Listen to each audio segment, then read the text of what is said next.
What if everything you see around you, every person you know, every star in the night sky, is just one single possibility in an endless sea of alternatives?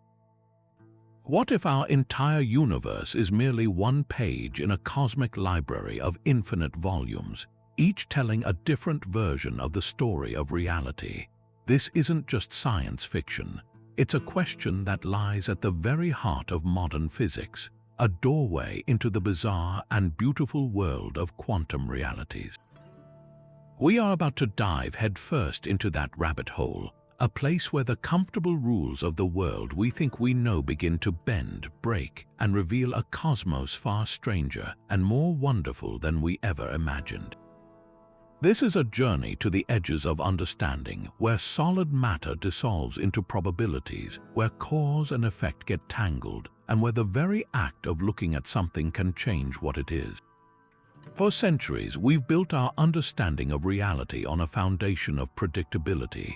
An apple falls from a tree, planets orbit stars, and night follows day with a comforting regularity. But when we peer into the quantum realm, that entire foundation shakes. Here, particles can be in two places at once. Information can seemingly travel faster than light, and the past might not be as fixed as we believe. This is the frontier where science meets philosophy, where the most brilliant minds on the planet grapple with concepts that challenge our most basic assumptions about existence itself. It's a landscape of thought where the scientifically grounded begins to blur into the philosophically outlandish, and that is precisely where the most exciting discoveries are often waiting. So consider this your personal invitation to a tour of the multiverse of ideas. We are going to explore 30 of the most captivating, mind-expanding theories about the quantum nature of our reality. From the sobering implications of the many worlds interpretation, which suggests a new universe branches off with every decision you make, to the holographic principle that proposes our three-dimensional world is a projection from a two-dimensional surface at the edge of the universe. We'll examine proposals that sound like pure fantasy but are taken seriously by renowned physicists. This journey is designed not to give you all the answers, but to open your mind to the incredible questions. So get comfortable, open your imagination, and let's begin our exploration of what might truly lie behind the curtain of the cosmos. Our journey begins with the theory that started it all, the cornerstone of quantum interpretation, the Copenhagen interpretation. Formulated in the 1920s by pioneers like Niels Bohr and Werner Heisenberg, this framework attempts to make sense of the incredibly strange behavior of particles at the smallest scales. At its heart is a concept that defies our everyday intuition: superposition. This is the idea that a particle, like an electron, doesn't have a definite property, such as a specific location or a specific spin, until we actually measure it. Instead, it exists in a blurred state of all possible configurations simultaneously. It's not here or there, it's effectively everywhere it could possibly be all at once, described only by a wave of probability. To truly grasp how bizarre this is, we need to bring this quantum weirdness into our macroscopic world. And that's exactly what physicist Erwin Schrödinger did with his famous and admittedly unsettling thought experiment involving a cat. Picture a sealed steel chamber. Inside is a living cat, a tiny amount of a radioactive substance, a Geiger counter, and a vial of poison. The radioactive atom has a 50-50 chance of decaying within 1 hour. If it does decay, the Geiger counter will detect it, trigger a mechanism, and break the vial, releasing the poison and killing the cat. If it doesn't decay, the cat lives. According to the strict logic of the Copenhagen interpretation, until we open the box and look inside, the radioactive atom exists in a superposition. It has both decayed and not decayed. Consequently, the poor cat is also stuck in a superposition of being both alive and dead. It's only the act of opening the box and observing the system that forces this fuzzy probability wave to collapse into a single, definite outcome. we find either a very much alive cat or a very deceased one. This leads us to the most profound and controversial element of this interpretation, the role of the observer. The Copenhagen view places a kind of special importance on the act of measurement or observation. It suggests that reality, at its most fundamental level, remains an unactualized set of possibilities until a conscious mind interacts with it and forces it to make a choice. This introduces a subjective quality into physics that makes many scientists deeply uncomfortable. It seems to suggest that our consciousness is somehow woven into the fabric of reality, that we are not just passive witnesses to the universe but active participants in its creation. Why should the universe care whether a human or any other conscious being is looking at it? The interpretation doesn't provide a clear answer, and this measurement problem remains one of its biggest philosophical sticking points. For decades, this was the dominant way physicists understood the quantum world, not because it was perfectly satisfying, but because its mathematical framework worked flawlessly for making predictions. It is a powerful, provocative starting point that forces us to confront the very meaning of reality itself.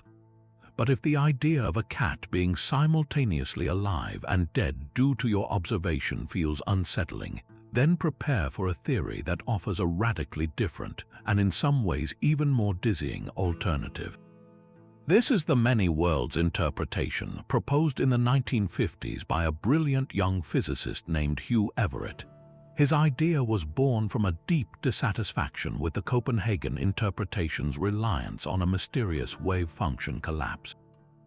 Everett asked a simple but profound question: what if the wave function never collapses at all? What if every single possible outcome of a quantum event actually happens? In the many worlds view, the universe we perceive is just one thread in an unimaginably vast and ever-expanding tapestry of realities. At every moment, for every quantum event, from the decay of a single atom to the choice you make about what to have for lunch, the fabric of reality splits. The entire universe divides into multiple, equally real branches. In one branch, the radioactive atom decays. In another, it doesn't. In one branch, you decided to watch this video. In another, you scrolled right past. There is no single privileged outcome. Instead, every possibility is realized in its own separate parallel universe. This means there isn't just one Schrödinger's cat, there are two. In one universe, you open the box and find a happy, purring cat. In the parallel universe that split apart the moment you open the box, you find a tragic outcome. Both versions of you are equally real, both having a complete and continuous experience of their own reality, completely unaware of the other. Think about the implications of that for a moment. Every seemingly minor decision, every random quantum fluctuation, becomes a fork in the road for all of existence. There is a universe where you took a different route to work this morning and happened to meet the love of your life. There's another where dinosaurs never went extinct and mammals remain tiny creatures scurrying in the undergrowth. There's a universe where the other team won the championship, where a different inventor discovered electricity, where you said yes instead of no. The number of these parallel worlds is not just large, it is infinite, proliferating with every passing nanosecond. This framework elegantly does away with the need for an observer to collapse anything. The universe in its entirety is just obeying the deterministic laws of quantum mechanics, continuously branching into every possible configuration it can. The feeling that we experience a single, linear timeline is just an illusion of our conscious perspective, forever trapped on a single path through the infinite multiverse. While this solves the measurement problem in a clean, mathematical way, it introduces a breathtaking new scale of reality that can be difficult to fully internalize. It suggests that all the stories we consider fiction, all the histories that never were, and all the futures that will never be for us, are in fact playing out somewhere in this grand cosmic ensemble. The many worlds interpretation doesn't just give us more universes, It suggests that every possible universe that can exist does exist. It is a vision of reality that is at once profoundly lonely, as we are forever separated from these other versions of ourselves, and yet infinitely rich, a celebration of every possibility that reality has to offer. Now, if the idea of infinite parallel universes feels a bit too extravagant, if you find yourself longing for a reality that is a little more solid and a little less dependent on the whims of observation, then there is another path, a road less traveled in the world of quantum foundations.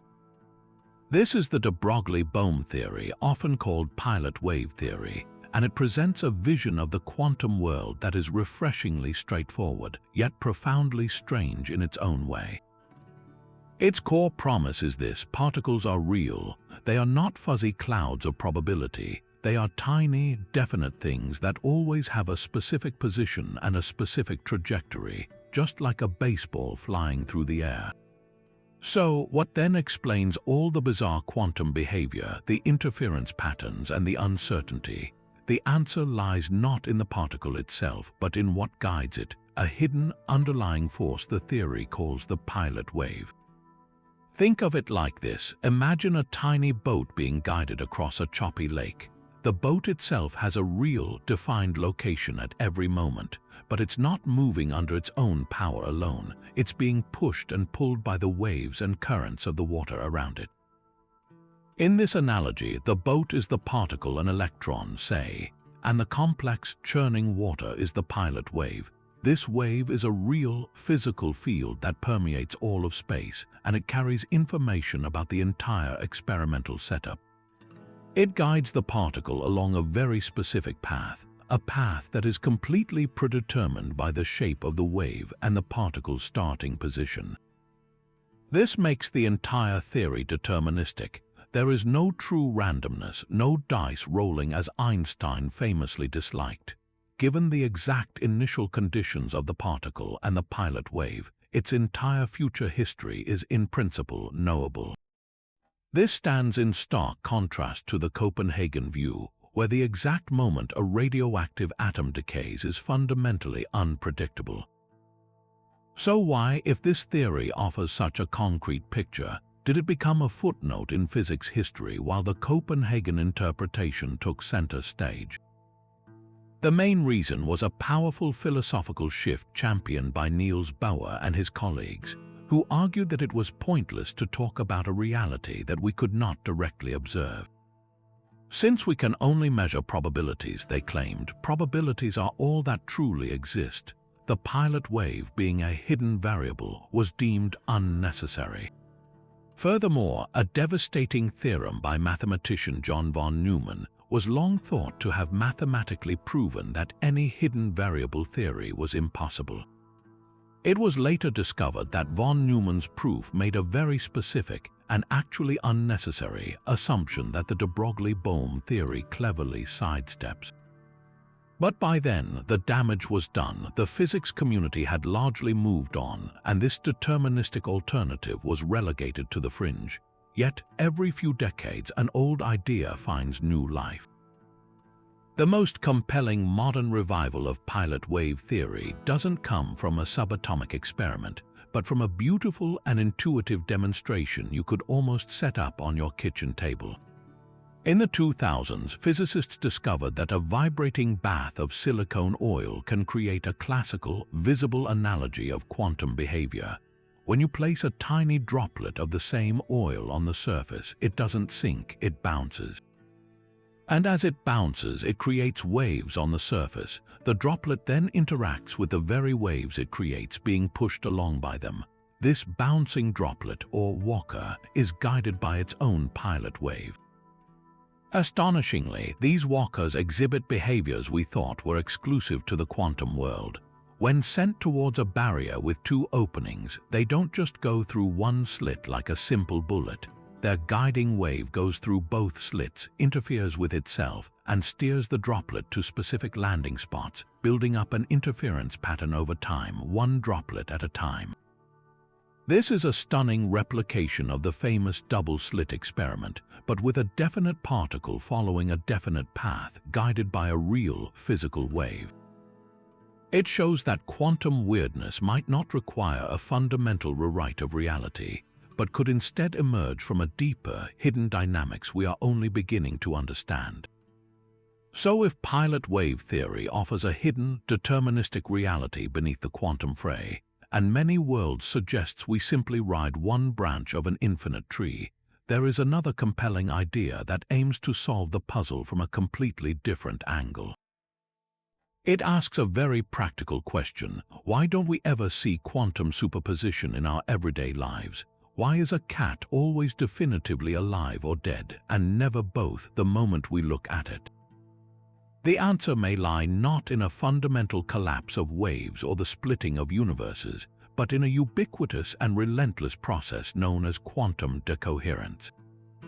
This isn't so much a competing interpretation as it is a powerful mechanism that explains how the weird quantum world gives way to the familiar classical one we experience, simply through the unavoidable act of interacting with its surroundings. To understand decoherence, we first need to appreciate the fragility of quantum states. A single isolated particle, like an electron trapped in a perfect vacuum, can happily maintain a superposition.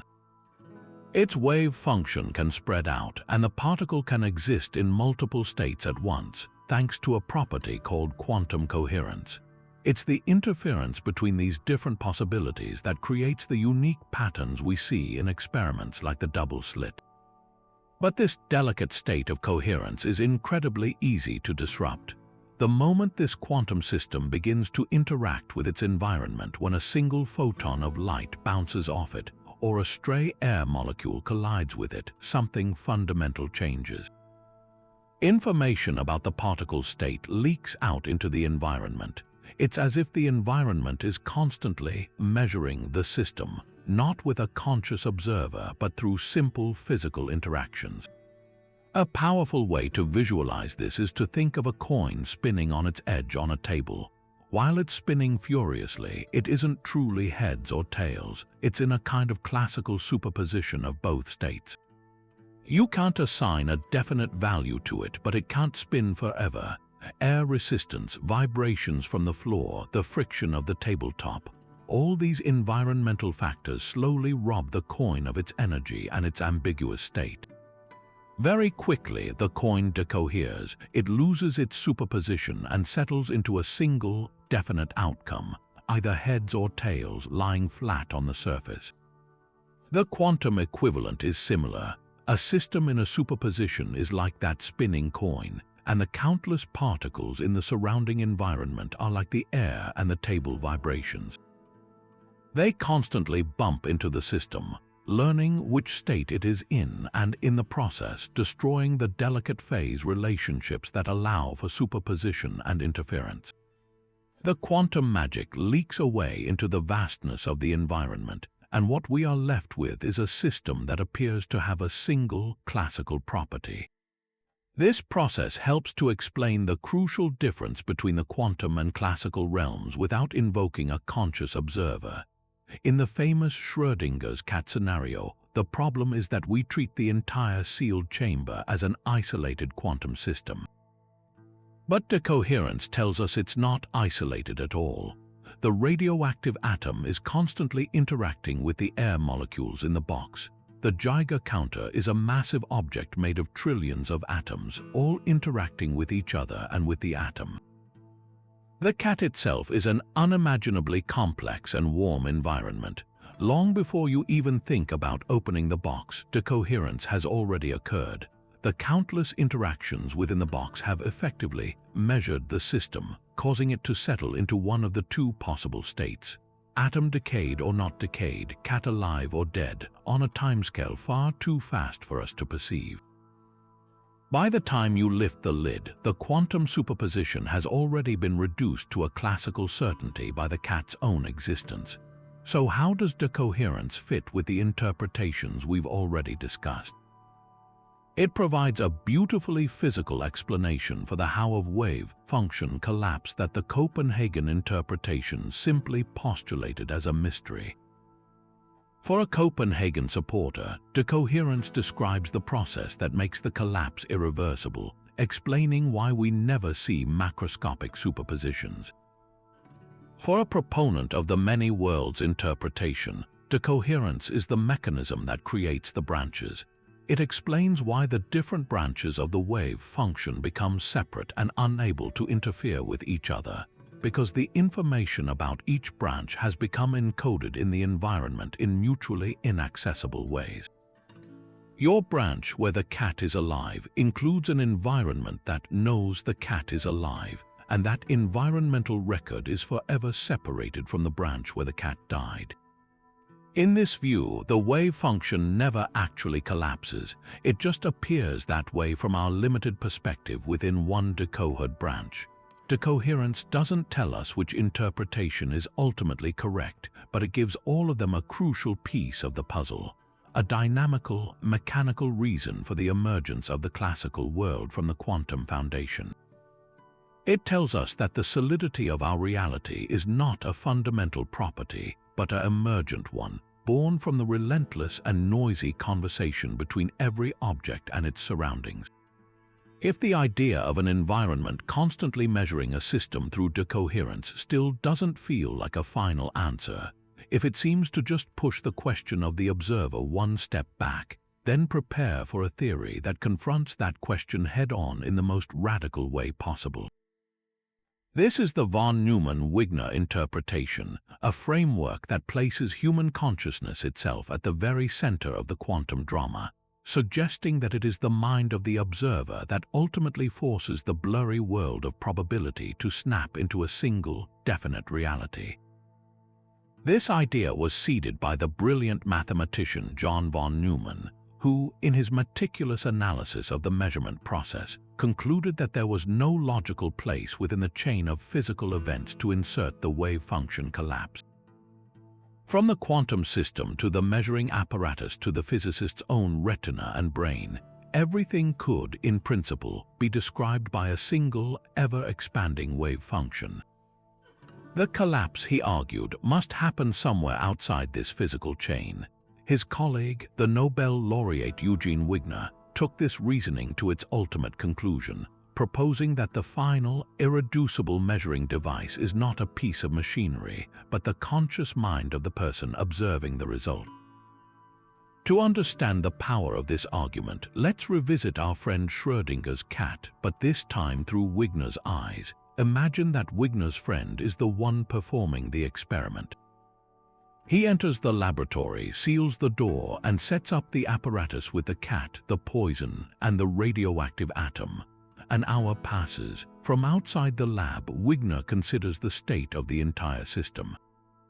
According to the quantum formalism that has not yet encountered a conscious observer, the entire laboratory, the atom, the Geiger counter, the vial, the cat, and even Wigner's friend should be in a monstrous superposition.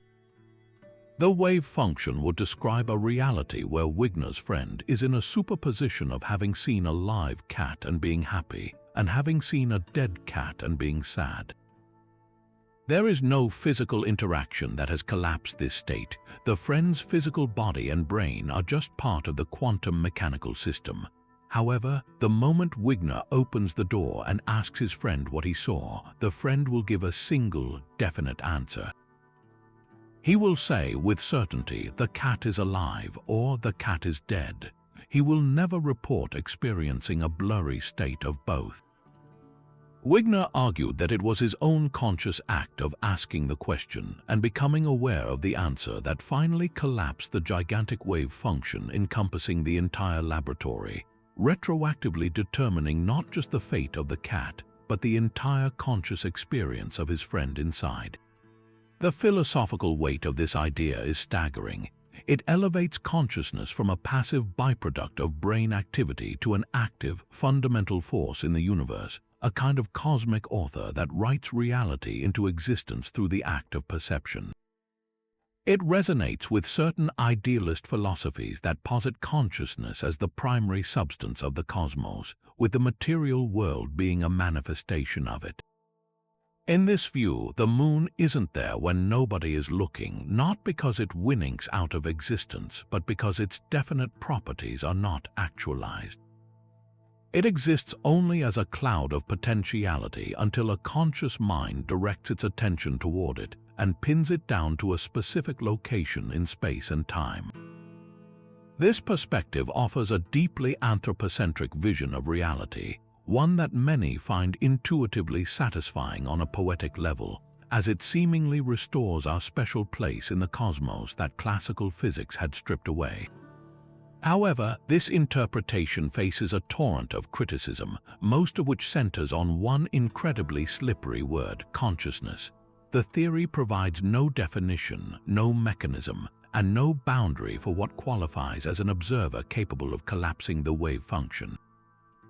Does it require a human brain? What about a mouse or a worm or a bacterium?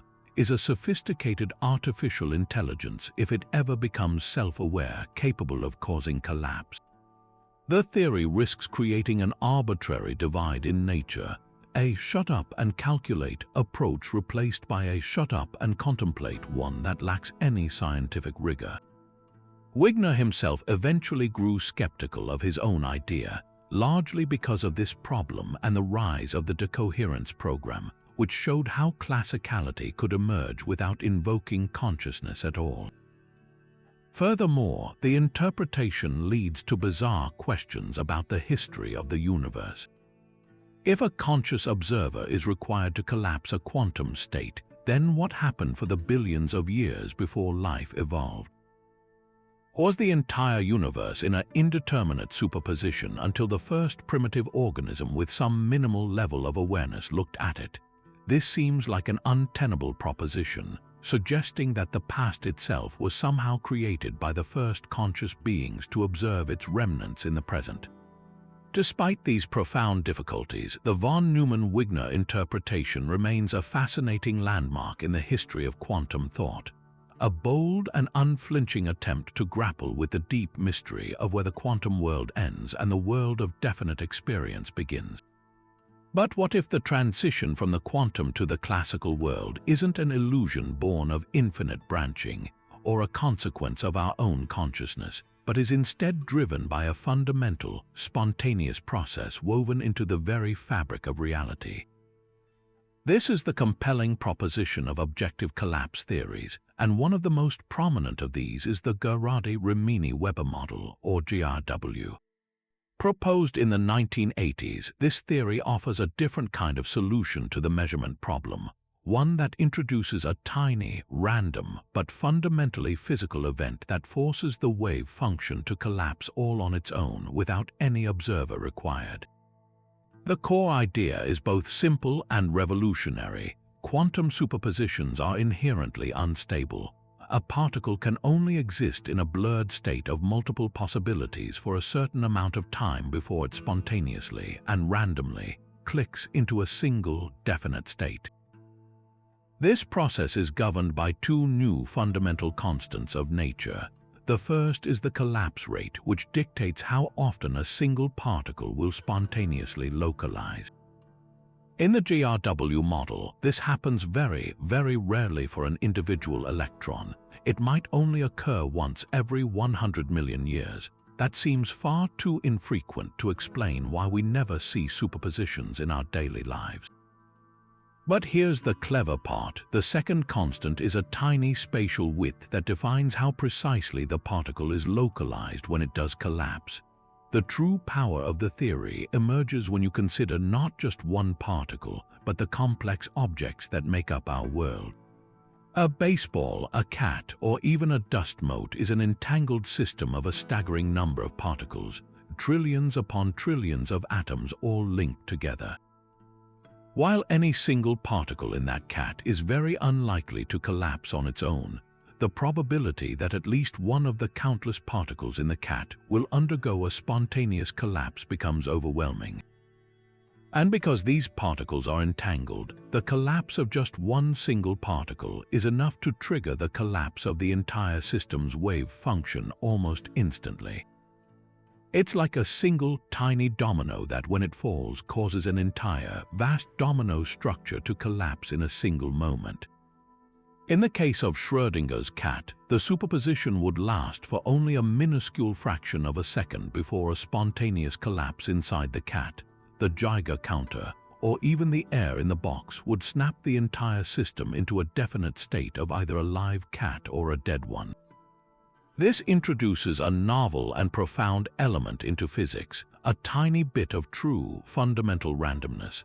Unlike the randomness in the Copenhagen interpretation, which is tied to the act of measurement or the determinism of pilot wave theory, GRW posits that nature itself has a random, spontaneous tick.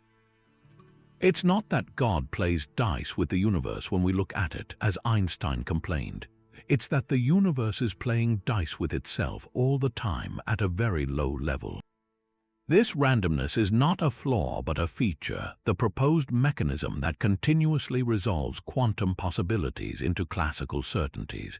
Because objective collapse theories make a specific physical modification to the standard quantum rules, they are scientifically falsifiable. They make a testable prediction. The spontaneous collapse process should very slightly violate the law of energy conservation. Each time a wave function collapses, the theory suggests a minuscule amount of energy is released or redistributed in a way that wouldn't happen in standard quantum mechanics. For a single collapse, this energy is far too small to ever measure. But if you could create and maintain a sufficiently large object in a quantum superposition for a long enough time, the cumulative effect of these spontaneous collapses could, in principle, cause the object to heat up in a detectable way. Experiments are already underway using tiny, mechanically oscillating mirrors cooled to near absolute zero to put them into a quantum state. By monitoring these objects with incredible precision, physicists hope to see if they experience an unexplained tiny heating that could be the signature of GRW-style spontaneous collapse. This is what makes this family of theories so compelling to many. They step beyond pure philosophy and into the realm of testable science, offering a potential experimental path to finally answering one of the deepest questions in physics. So far, we've explored theories that split the universe, theories that hide a guiding wave, and theories where consciousness itself might shape reality.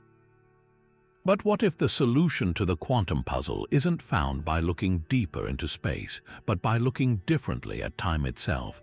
This brings us to one of the most intellectually audacious and structurally elegant interpretations of all, the transactional interpretation proposed by physicist John Cramer in the 1980s. This framework completely reframes a quantum event not as a solitary particle's journey, but as a kind of cosmic negotiation, a handshake across time that only becomes real when an agreement is reached. The entire process begins with what Cramer calls the offer wave. Imagine an electron being fired from a source. In this picture, the electron doesn't just travel forward as a particle or a probability cloud. Instead, it emits a wave that radiates outward in the usual forward direction of time. This is the offer, a signal spreading through space-time saying, in essence, I am available to be absorbed here or here or here. This wave travels out to all possible destinations, including, say, the two slits in the famous double-slit experiment and the entire screen behind them. When this offer wave encounters a potential absorber like a particular atom in the detection screen, something remarkable happens. That absorber, in response, emits its own wave. But this second wave does not travel forward in time, it travels backward in time, retracing the path of the original offer wave back to the source. This is the confirmation wave. The reality of the event, the tangible detection of the particle, only occurs when these two waves, the forward in time offer and the backward in time confirmation, find each other and resonate. They reinforce one another, creating what is known as a handshake transaction. It is this completed handshake, this closed loop in time, that actually transfers the energy and momentum and results in what we observe as a particle being emitted at the source and detected at a specific point on the screen. Until that transaction is completed, there is no definite particle, only the potential for one. This interpretation makes the wave function a real, physical wave, not just a mathematical tool for calculating probabilities. The probability we calculate in standard quantum mechanics simply reflects the likelihood that a particular handshake will be completed with a specific absorber. This framework provides an astonishingly clear and intuitive explanation for one of the most baffling quantum phenomena, the double-slit experiment. In the standard view, we struggle to explain how a single particle can know whether the second slit is open or closed, thereby creating an interference pattern or not. The transactional interpretation dissolves this paradox. When both slits are open, the alpha wave from the source travels through both. The confirmation waves from the detectors on the screen then travel backward through time, also passing through both slits. These confirmation waves interfere with each other on their journey back to the source, just like any waves would. Some paths are reinforced and some are cancelled out. The resulting interference pattern in the confirmation waves directly dictates which handshakes are strong enough to be completed. The emitter and absorber only successfully complete a transaction where the combined offer and confirmation waves constructively interfere. The particle doesn't need to know anything. It simply takes the only paths that are made available by this time-symmetric wave interaction. The bizarre wave-particle duality is reframed as a simple consequence of this handshake process. The particle-like aspect is the localized transaction itself, while the wave-like aspect is the extended negotiation through space-time that makes it possible. The most profound, and for many the most challenging, implication of this interpretation is its embrace of retrocausality, the idea that effects can precede their causes, or at least that the future can influence the past. In the transactional handshake, the confirmation wave from the absorber travels backward in time to confirm the offer. This means the detection event in the future is, in a very real sense, participating in its own creation. It's not that the future is changing the past in a paradoxical way. Rather, the entire quantum event is a single, timeless loop. The distinction between cause and effect blurs into a symbiotic relationship. This idea is less strange than it might first appear.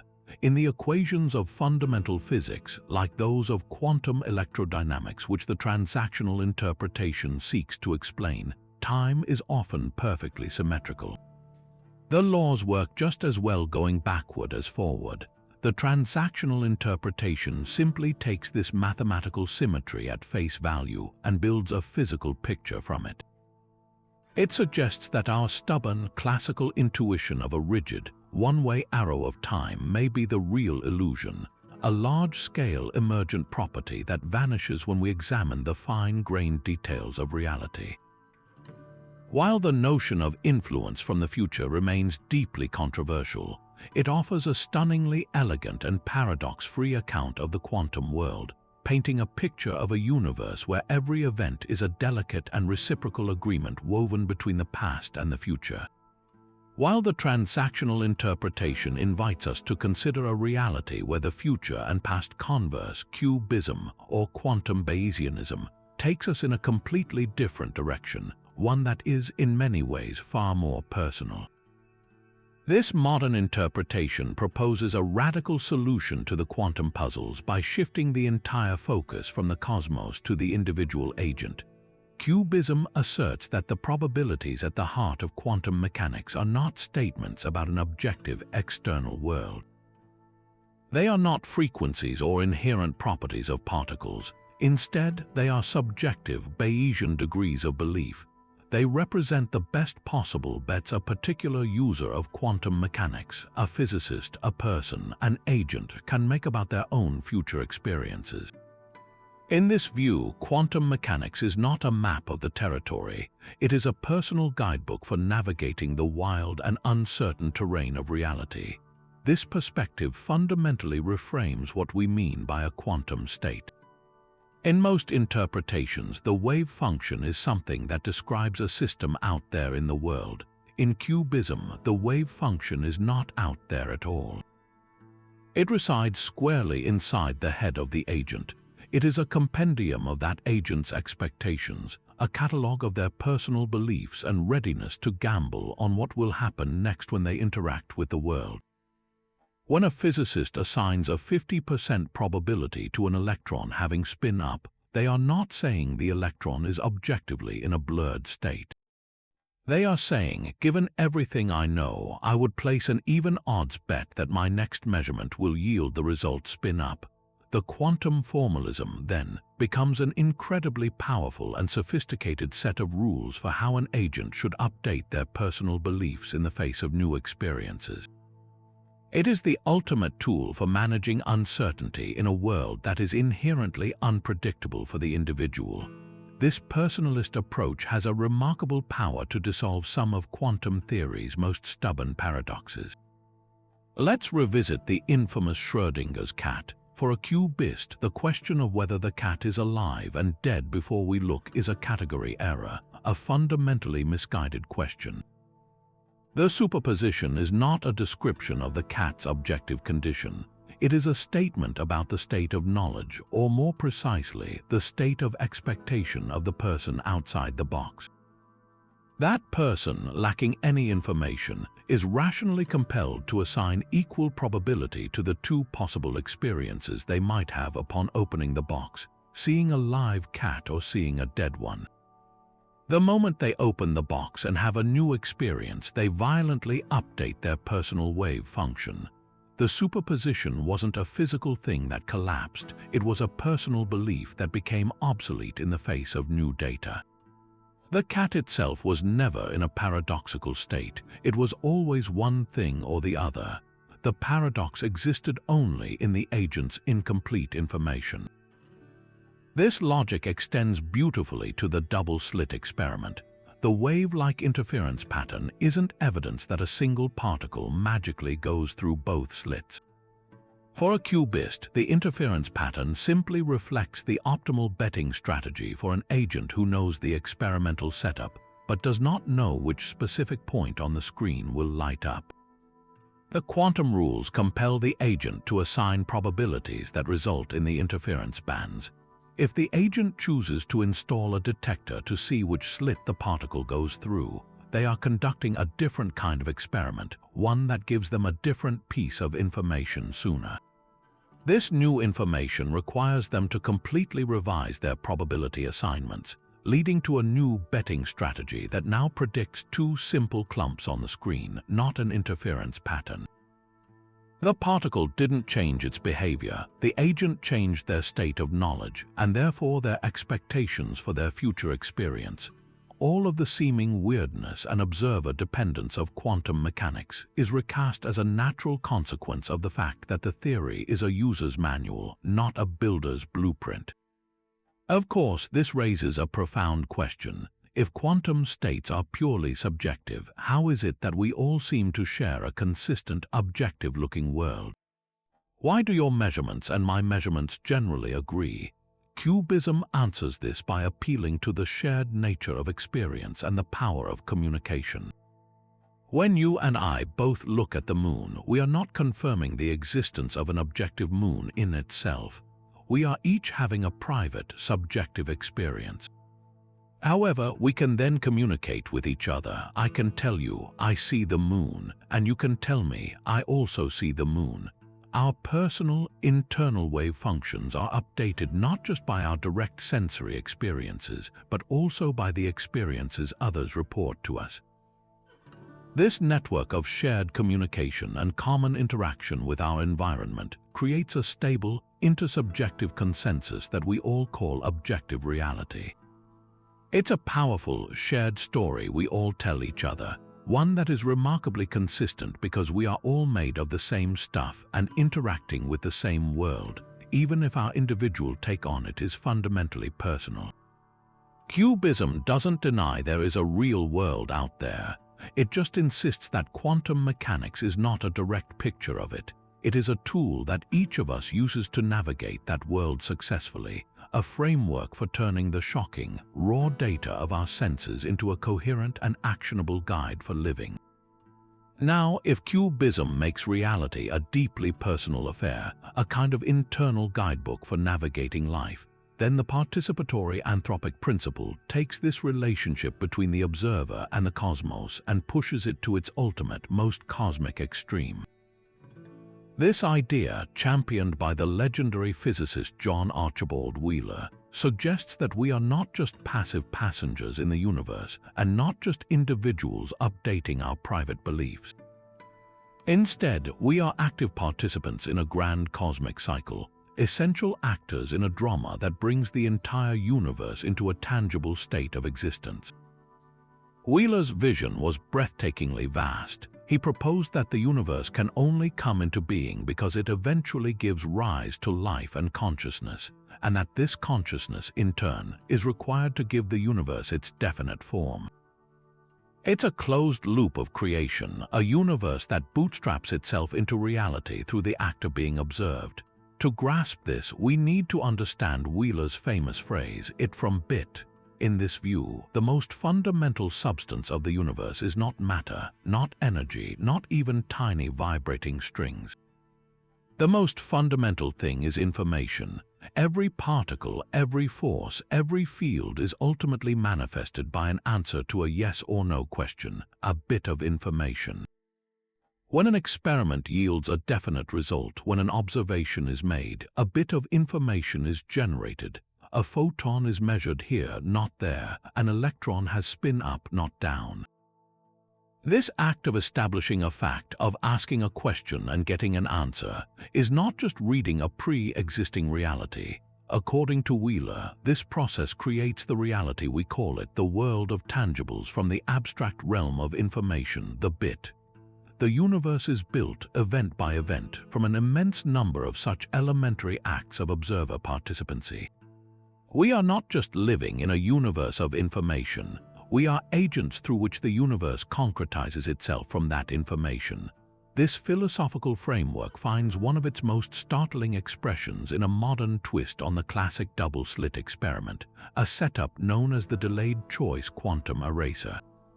This experiment seems to suggest that our present actions can reach back and rewrite the past, a notion that aligns perfectly with Wheeler's participatory vision. In a standard delayed choice experiment, a single photon is sent toward a beam splitter, creating a choice. It can be measured as having taken one path, or its wave-like nature can be revealed through interference. The bizarre delayed choice part comes from waiting to decide how to measure it until after the photon has already passed the beam splitter and is well on its way to the detectors. Astonishingly, the choice we make in the present, whether to measure which path or to look for interference, seems to determine what the photon was doing in the past. If we choose to measure its path, it retrospectively behaved like a particle. If we choose to look for interference, it retrospectively behaved like a wave. The quantum eraser version makes this even more explicit. Imagine a setup where we can, after the photon has been detected, choose to erase the information about which path it took. When we do this, the interference pattern, which was lost when we had the path information, magically reappears. It's as if by erasing the knowledge in the present, we change the history of the particle from a definite path to a wave-like superposition. This isn't time travel in the science fiction sense, but it hints that the universe's history is not fixed until it is brought to a close by a final observation, a final measurement that settles all the accounts. For Wheeler, this was a profound clue. The entire universe, from the Big Bang to the present, could be thought of in a similar way. Its entire history, stretching back billions of years, might be a vast, cloudy superposition of possibilities. It is only now, with the emergence of conscious observers like ourselves, looking back at the cosmic microwave background and the light from distant galaxies, that we are finally performing the ultimate delayed choice experiment. Our observations today are, in a sense, solidifying a particular history for the cosmos, selecting one consistent timeline out of a fog of quantum alternatives. We are, right now, participating in the creation of the universe's own past. Now, after exploring interpretations that hinge on conscious observers, branching worlds, and personal beliefs, we encounter a theory that stands apart by rejecting the very premise of quantum randomness. This is superdeterminism, a bold and deeply controversial idea that suggests the dice were loaded from the very beginning of time. It proposes that the apparent unpredictability of quantum mechanics is a complete illusion, a trick of perspective. In this view, every single event, from the path of a photon to a scientist's decision about which experiment to run, is locked into a single, unbreakable chain of cause and effect that stretches all the way back to the Big Bang. There are no true probabilities, only a hidden, intricate web of connections we have yet to uncover. To understand how superdeterminism tackles the quantum puzzle, let's return to the double-slit experiment one more time. We're baffled because the particle seems to know whether we're watching its path, changing its behavior accordingly. Superdeterminism offers a startlingly simple explanation. The particle and the experimenter are not independent. The initial conditions of the universe were set up in such a way that the particle's properties and the physicist's decision to flip a switch on a detector were always correlated. It's not that the particle changes its behavior when we look. It's that the universe, in its primordial state, predetermined that a specific particle would be measured in a specific way by a specific experimenter at a specific moment. The correlation was baked into the cosmic cake from the start.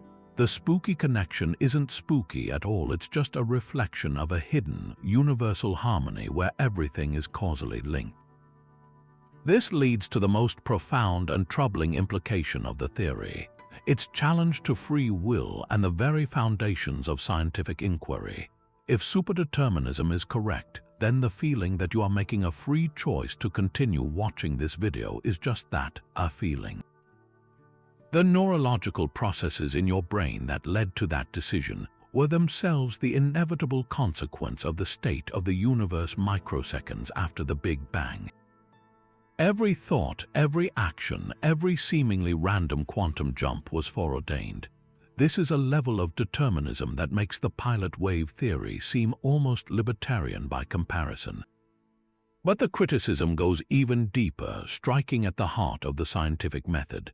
Science relies on the fundamental assumption of free experimental choice, that an experimenter can set up their apparatus independently of the system they are measuring. We assume we can freely choose to open one box or another, and that our choice is not correlated with the contents inside. Superdeterminism shatters this assumption. It says the experimenter's choice and the system's state have a common cause in the distant past, breaking the statistical independence that is the bedrock of probability theory and experimental logic. Critics argue that if we accept this, we might as well give up on science altogether, because we can no longer trust that our experiments are testing anything other than pre-existing correlations.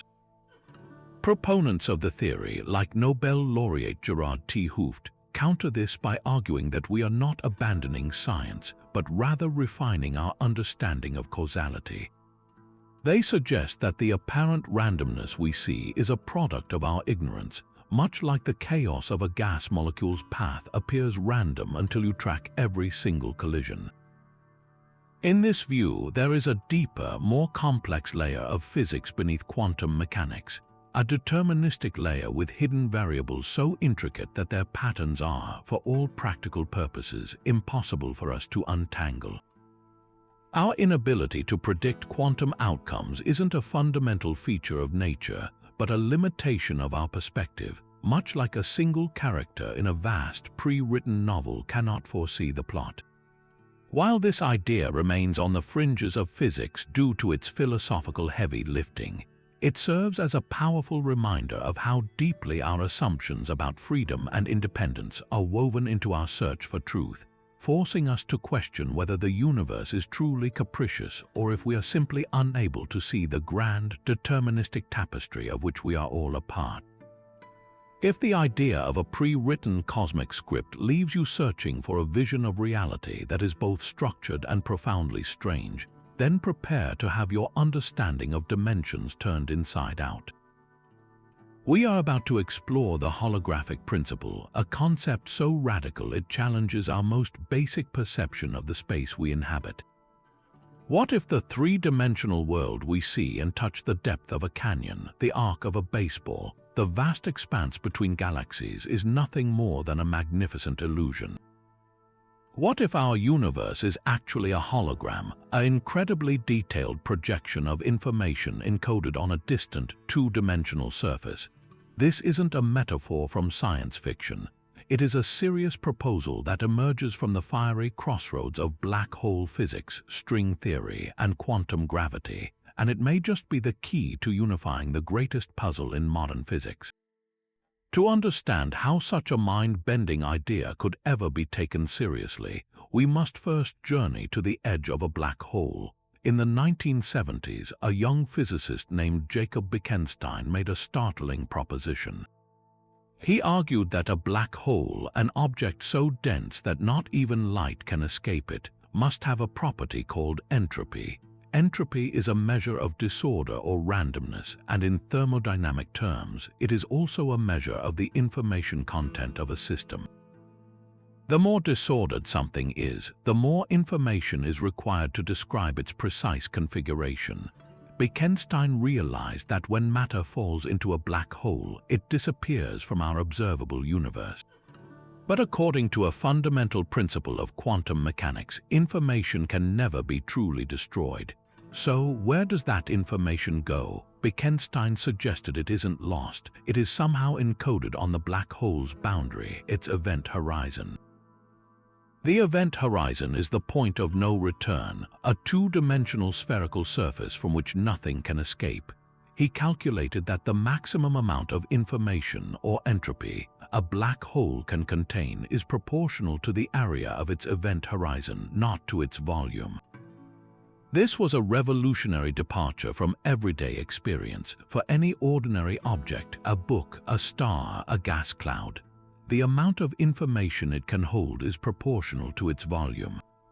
A bigger hard drive can store more data, but for the most extreme objects in the universe, the rule flips. Information capacity is governed by surface area.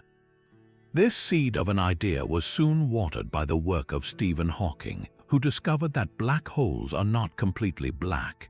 Due to quantum effects, they slowly radiate energy and evaporate over astronomical timescales. This created a terrifying paradox. If a black hole evaporates completely, what happens to all the information about the stars, planets, and atoms that fell into it? Does it just vanish, violating a cornerstone of quantum theory? The resolution, suggested by physicists like Gerard T. Hooft and Leonard Susskind, was to take Bekenstein's idea and run with it. They proposed that all the information about everything that has ever fallen into a black hole remains forever imprinted on its two-dimensional event horizon, like a cosmic DVD. The three-dimensional reality inside the black hole is, in a sense, a projection of that data. When the black hole evaporates via Hawking radiation, that radiation isn't random. It carries away the encoded information, preserving it in the universe outside. The holographic principle generalizes this stunning insight to the entire cosmos.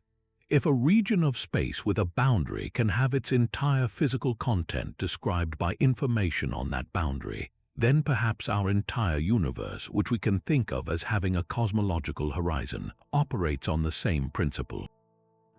We may be living inside a cosmic hologram where the true, fundamental data of reality is stored on a vast, distant, two-dimensional surface at the edge of the observable universe.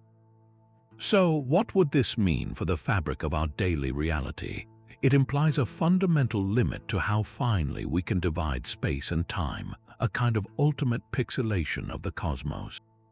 In a computer, an image becomes blurry and blocky when you zoom in too far because you hit the resolution limit of the pixels.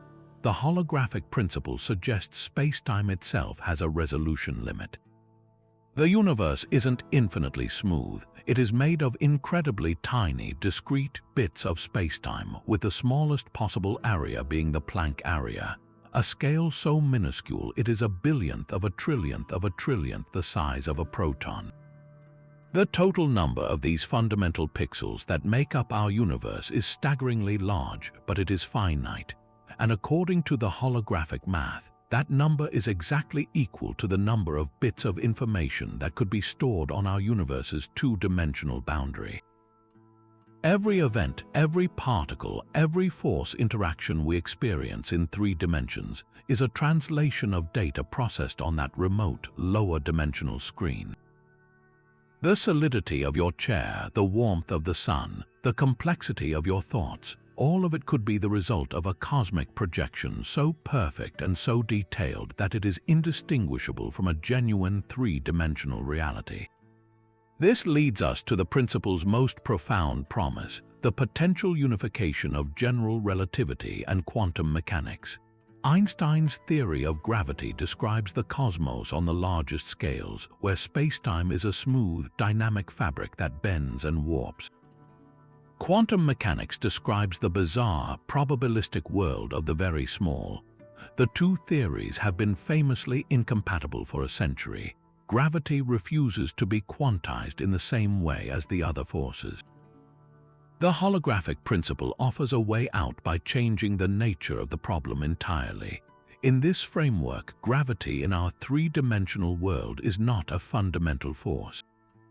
It is an emergent phenomenon, a consequence of the quantum interactions and entanglement of the fundamental bits of information living on the 2-dimensional boundary. Think of it like the way the temperature and pressure of a gas emerge from the collective, chaotic motion of countless molecules. No single molecule has temperature, but the whole system does.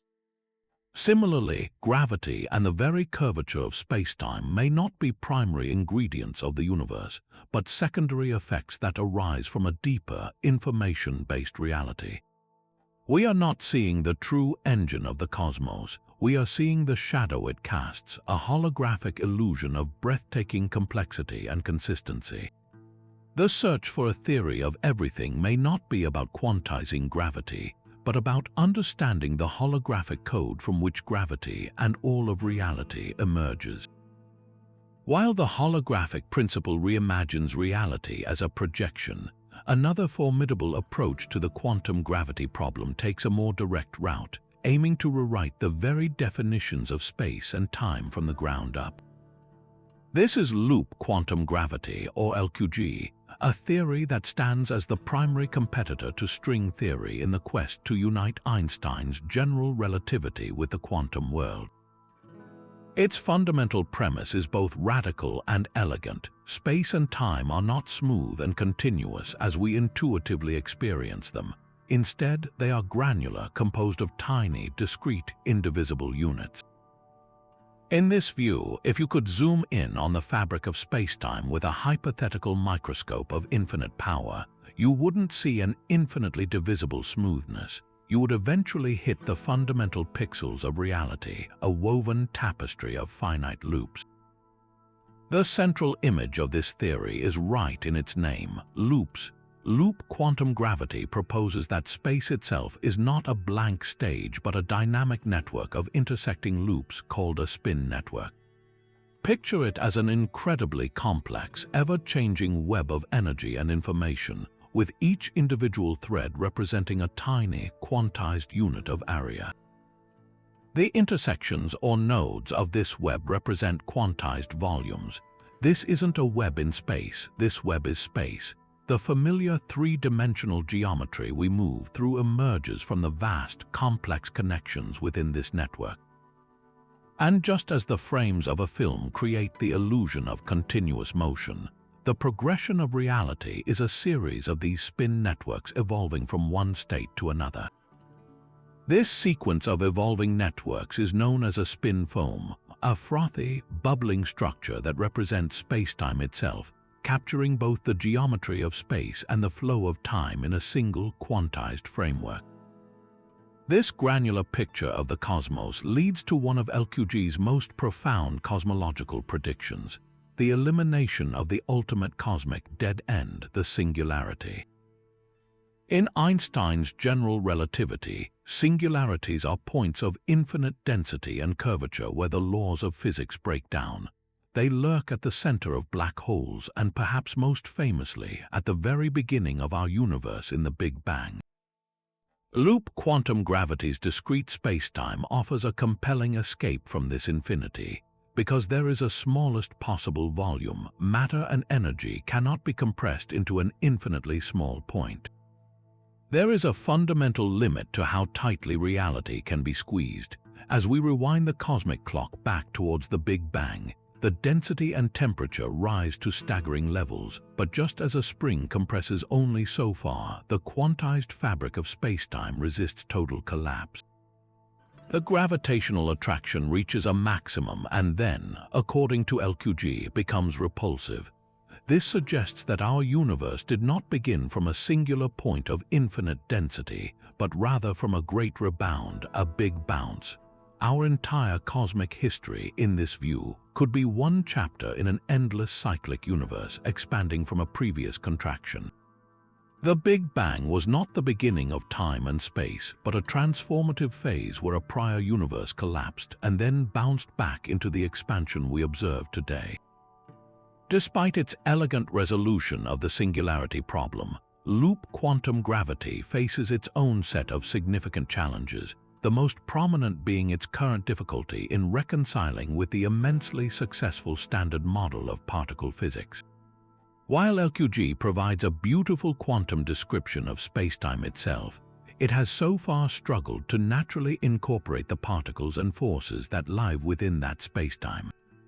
The theory brilliantly quantizes gravity by describing the fabric of the stage, but it has not yet fully explained the actors, the electrons, quarks, photons, and all the other known particles, and their scripts, which are the other three fundamental forces: electromagnetism and the strong and weak nuclear forces. In contrast, its rival, string theory, started from the opposite direction. It aimed first to describe all the particles and forces as vibrations of tiny strings, with gravity emerging as a consequence. For LQG to become a complete theory of everything, it must find a way to show how the rich diversity of the standard model emerges from the dynamics of its spin networks and spin foams. This is the grand frontier for the theory, a puzzle of immense complexity that researchers are actively working to solve. The quest is to determine whether our universe is ultimately built from the vibrational patterns of strings or the interconnected loops of a spin network, a fundamental question that continues to drive some of the most profound research at the frontier of theoretical physics. After exploring how gravity and space-time might emerge from information or loops, we encounter a theory that proposes a far more exotic fundamental ingredient. This is string theory, a framework that reimagines the most basic building blocks of the universe not as point-like particles, but as unimaginably tiny, vibrating strings. The profound elegance of this idea lies in its simplicity. The different vibrations of these strings, much like the various notes played on a single violin string, correspond to the different fundamental particles. One specific resonant frequency might manifest as an electron, another as a quark, and yet another as the particle that carries the force of gravity, the graviton. This single, unified concept promises to describe all forces and all matter under one mathematical roof. But this beautiful simplicity comes with a staggering cost, one that catapults us directly into the heart of the multiverse. To make the mathematics of string theory work consistently, it demands that our universe has more than the three spatial dimensions and one time dimension we experience every day. The equations only balance in a cosmos with 10, or in some versions 11 dimensions. So where are these extra dimensions? The theory suggests they are curled up or compactified into a space so incredibly small at the infamous Planck scale that they are completely hidden from our perception.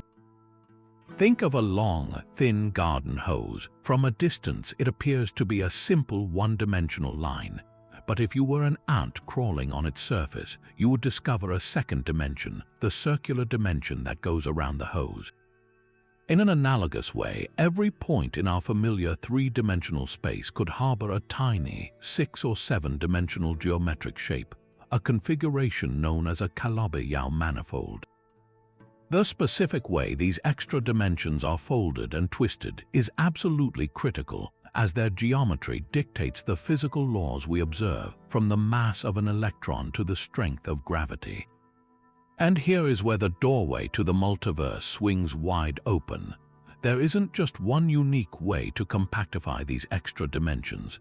The mathematics of string theory suggests a truly astronomical number of possible stable configurations, perhaps as many as 10 to the power of 500. Each distinct configuration corresponds to a universe with a completely different set of physical constants and laws. This is the infamous landscape of string theory. In one pocket of this vast landscape, the extra dimensions might be folded in such a way that the weak nuclear force is strong enough to allow for the formation of carbon atoms in stars. In another, the cosmological constant that drives the acceleration of the universe might be so large that space tears itself apart before any galaxies can form. Our universe, with its specific, life-permitting parameters, would then be just one possible outcome among an almost infinite array of alternatives. This provides a potential and deeply controversial solution to the fine-tuning problem: the observation that the constants of nature appear to be exquisitely balanced to allow for the existence of life. If the multiverse is real, then there is no mystery. We simply find ourselves in one of the rare universes where the numbers worked out for us to be here to ponder the question. There was no designer and no special purpose. It's a cosmic version of the anthropic principle on a truly grand scale. However, this vast landscape comes with a formidable scientific challenge, one that strikes at the very definition of what makes a theory scientific. The primary criticism leveled against the string theory landscape and its resulting multiverse is that it may be fundamentally untestable and therefore unfalsifiable. If we are forever confined to our own universe with its one set of physical laws, how could we ever gather empirical evidence for the existence of other universes with different laws? We cannot travel to them, we cannot communicate with them, and any signals from them are likely impossible to detect.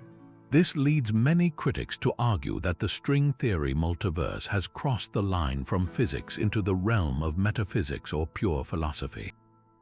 It becomes a compelling story, a beautiful piece of mathematical architecture, but one that may lack the crucial quality of being able to make predictions that can be experimentally verified or disproven.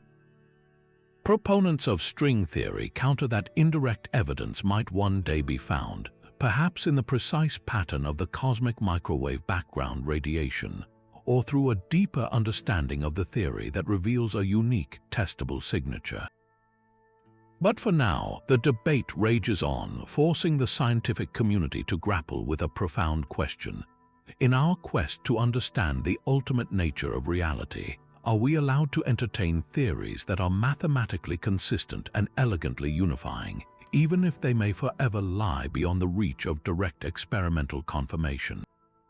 The string theory landscape stands as one of the most ambitious and divisive ideas in modern physics, a magnificent cathedral of thought whose foundations we are still learning how to test.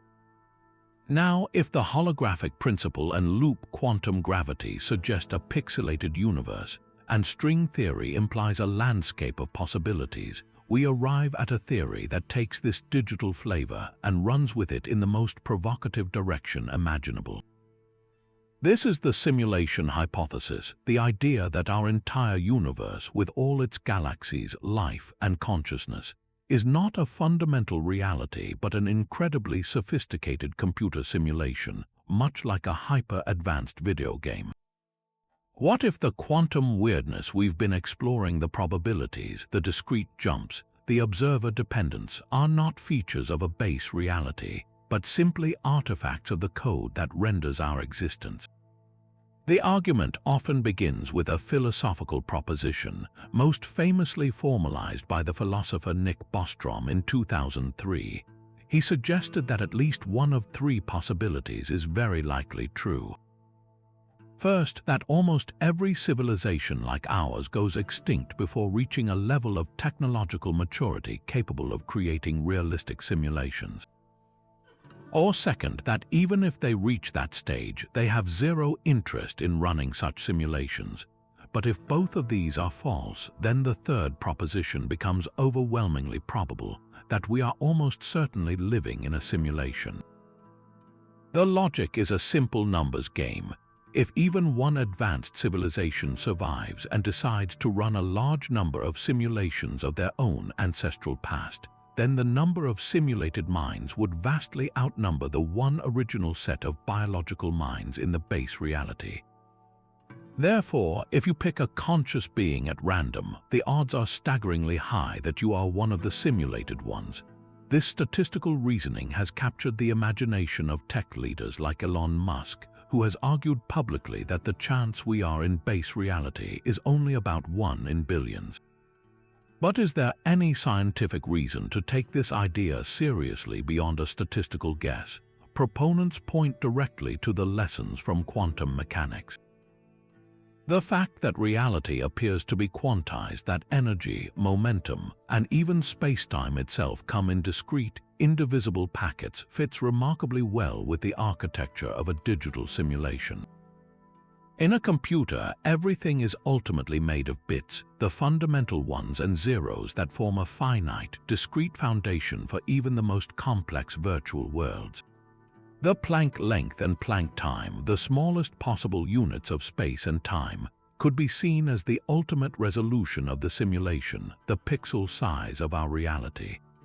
The famous uncertainty principle, which states that you cannot know both the position and momentum of a particle with perfect accuracy, could be interpreted as a form of data compression. A simulation doesn't need to render every single detail with infinite precision. It only needs to generate enough information to create a consistent experience for the inhabitants, much like a video game only renders the parts of the world the player is currently looking at. Even the strange role of the observer in quantum mechanics, where measurement seems to collapse possibilities into actualities, finds a strange echo in the world of simulation. In a video game, the world outside your character's immediate view often exists only in a low detail state to save processing power. It fully renders only when you turn to look at it. Could the quantum collapse be our universe's version of a rendering engine, only fully calculating a definite state when a conscious observer, a user, is paying attention? The philosophical implications of this possibility are, to put it mildly, world-shattering. If the simulation hypothesis is true, it recontextualizes everything from the meaning of life to the nature of death. The laws of physics are not fundamental truths discovered by brilliant minds. They are the programmed rules of the simulation, the underlying engine code. The quest for a grand unified theory becomes the search for the ultimate programming language of our particular reality. Concepts like free will and consciousness become deeply ambiguous. Are our thoughts and decisions the product of our own sentient agency, or are they the output of a deterministic algorithm running on some unfathomable computer in a higher reality? The problem of suffering and evil takes on a new dimension. Is our world a mere experiment, a form of entertainment, or perhaps even a prison?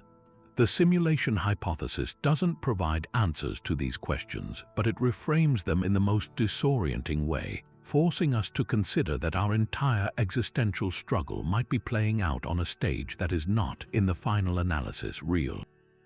Of course, the hypothesis faces fierce criticism. Many physicists argue that the analogies to computing are superficial. Just because reality has a discrete, quantized structure does not mean it is simulated. It could simply be the intrinsic nature of the base reality. The simulation argument also potentially leads to an infinite regress. If we are in a simulation, who is to say that the civilization that created us isn't itself living in a simulation, and so on ad infinitum? Furthermore, if our universe is a simulation, we might expect to find occasional glitches or shortcuts in the laws of physics, little corners cut by the programmers. While some have speculated that strange quantum effects or anomalies in high-energy physics could be such glitches, no definitive evidence has ever been found. The universe, for all its quantum strangeness, operates with a remarkable and consistent set of rules that show no signs of being patched or updated. Ultimately, the simulation hypothesis sits in a unique category. It is not a scientific theory in the traditional sense, as it is currently untestable and unfalsifiable. But as a philosophical thought experiment, it serves as a powerful mirror, reflecting our own technological trajectory and forcing a profound re-examination of what we mean by reality, existence, and our place within the cosmos. It compels us to ask whether the universe is a brute fact or a constructed narrative, and in doing so, it challenges the very ground upon which we stand. Now, if the idea of a simulated universe challenges the very nature of reality, consider a theory that tackles two of the greatest mysteries at once: the nature of quantum collapse and the origin of consciousness itself. This is the theory of objective reduction, or more specifically, orchestrated objective reduction, known as ORCH, or proposed by the legendary physicist Sir Roger Penrose and anesthesiologist Stuart Hameroff. Their idea is one of the most daring and controversial in all of science, suggesting that the two seemingly separate worlds of quantum mechanics and conscious awareness are not just connected, but are fundamentally one and the same phenomenon. They propose that the flash of a thought, the qualia of an experience, is literally a quantum gravitational event happening inside your brain. To understand this, we need to start with Penrose's unique perspective on the measurement problem. Unlike the Copenhagen interpretation, which relies on a vague observer, or the many worlds view, which multiplies realities, Penrose believed that wave function collapse is a real physical process. He argued that superposition is inherently unstable, not because of interaction with an environment, but due to the very structure of spacetime. His hypothesis, known as objective reduction, states that when a quantum system becomes too massive or too complex, its superposition states each generate their own slight curvature in spacetime, following the principles of general relativity. These differing spacetime geometries eventually become so incompatible that the system can no longer remain in a blurred state. It must spontaneously and objectively reduce to a single, definite reality. The key point is that this collapse isn't random. Penrose theorized it is a moment of genuine, non-computable insight, where the universe selects one reality over the others in a way that could never be predicted by any algorithm. This is where Stuart Hameroff entered the picture, bringing a crucial question: where in the human body could such a delicate quantum process possibly occur? The answer, he proposed, lies deep within our brain cells, in structures called microtubules. Microtubules are tiny, cylindrical protein polymers that form the skeleton of neurons, helping to maintain their structure and transport materials. But in the ORCH, or theory, they are far more than simple scaffolding. Hameroff suggested that these microtubules are exquisitely designed quantum computers. Their lattice-like structure could potentially protect quantum states, and the electrons within them could become entangled and enter a superposition. According to the theory, consciousness is not a simple firing of neurons, but rather this orchestrated dance of quantum computations happening in the microtubules across vast networks of brain cells. A conscious moment is not a digital bit flipping on or off, but the collapse of this large-scale quantum superposition through Penrose's objective reduction process. Each collapse selects a specific configuration of the microtubules, and that specific selection, that single reality emerging from a sea of possibilities, is a moment of conscious experience. To visualize this, imagine your brain is not a massive network of on-off switches, but a vast, silent orchestra warming up before a concert. Each musician, representing a quantum system in a microtubule, is playing a different note all at once, creating a cacophony of potential music. This is the state of quantum superposition. Then, the conductor, the laws of quantum gravity, according to Penrose, raises the baton. In that instant, the superposition becomes unstable, and the entire orchestra spontaneously, non-computably, settles into playing one single specific chord.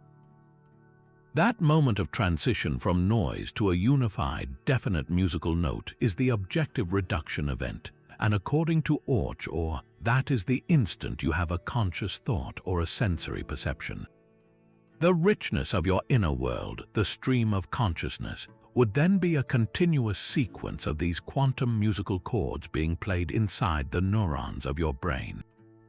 However, this breathtakingly ambitious theory has faced a tidal wave of skepticism from the broader scientific community, with the criticism centering on one monumental practical problem. The brain is an appallingly hostile environment for quantum coherence. For quantum superposition to be maintained, a system must be perfectly isolated from its environment. Any interaction with stray molecules or thermal vibrations, a phenomenon known as decoherence, will destroy the delicate quantum state almost instantly. This is why cutting-edge quantum computing experiments are conducted at temperatures near absolute zero in highly shielded vacuum chambers. The brain, by contrast, is warm, wet, and wildly chaotic. It is a biochemical soup bustling with energetic molecules at body temperature, an environment that seems perfectly designed to smash any fragile quantum state to pieces in a fraction of a nanosecond. Most physicists argue that any quantum coherence in microtubules would be destroyed far too quickly to play any meaningful role in neural processes, let alone form the basis of a sustained conscious experience. Proponents of the theory have counter-arguments. Hameroff and others point to research suggesting that the specific structure of microtubules and the water molecules inside them might create a protected environment that could surprisingly extend the lifetime of quantum states. They also point to phenomena in biology that were once thought impossible, such as quantum effects in photosynthesis, where plants use quantum coherence to transfer energy with near-perfect efficiency. If quantum tricks can work in a green leaf, they argue, why not inside the human brain? Despite these defenses, Orch remains a fringe idea, a magnificent and profound hypothesis that has so far struggled to cross the bridge from intriguing speculation to testable mainstream science. Yet its power endures not necessarily as a complete answer, but as a bold beacon that challenges us to think more deeply about the possible connections between the deepest laws of the cosmos and the intimate reality of our own minds. It dares to suggest that our ability to wonder about the universe might be rooted in the same quantum gravitational processes that shape the universe itself. While the idea of branching universes from quantum decisions is mind-bending, there is a parallel vision of the multiverse that emerges not from the tiny quantum world, but from the grandest scales of cosmology itself. This is the theory of the multiverse from eternal inflation, and it paints a picture of cosmic creation so relentless and vast that it makes the many worlds interpretation seem almost intimate by comparison. To understand how this works, we first need to revisit one of the most successful ideas in modern cosmology, cosmic inflation. The standard Big Bang theory had some nagging problems. It couldn't explain why the universe is so remarkably flat and uniform in all directions.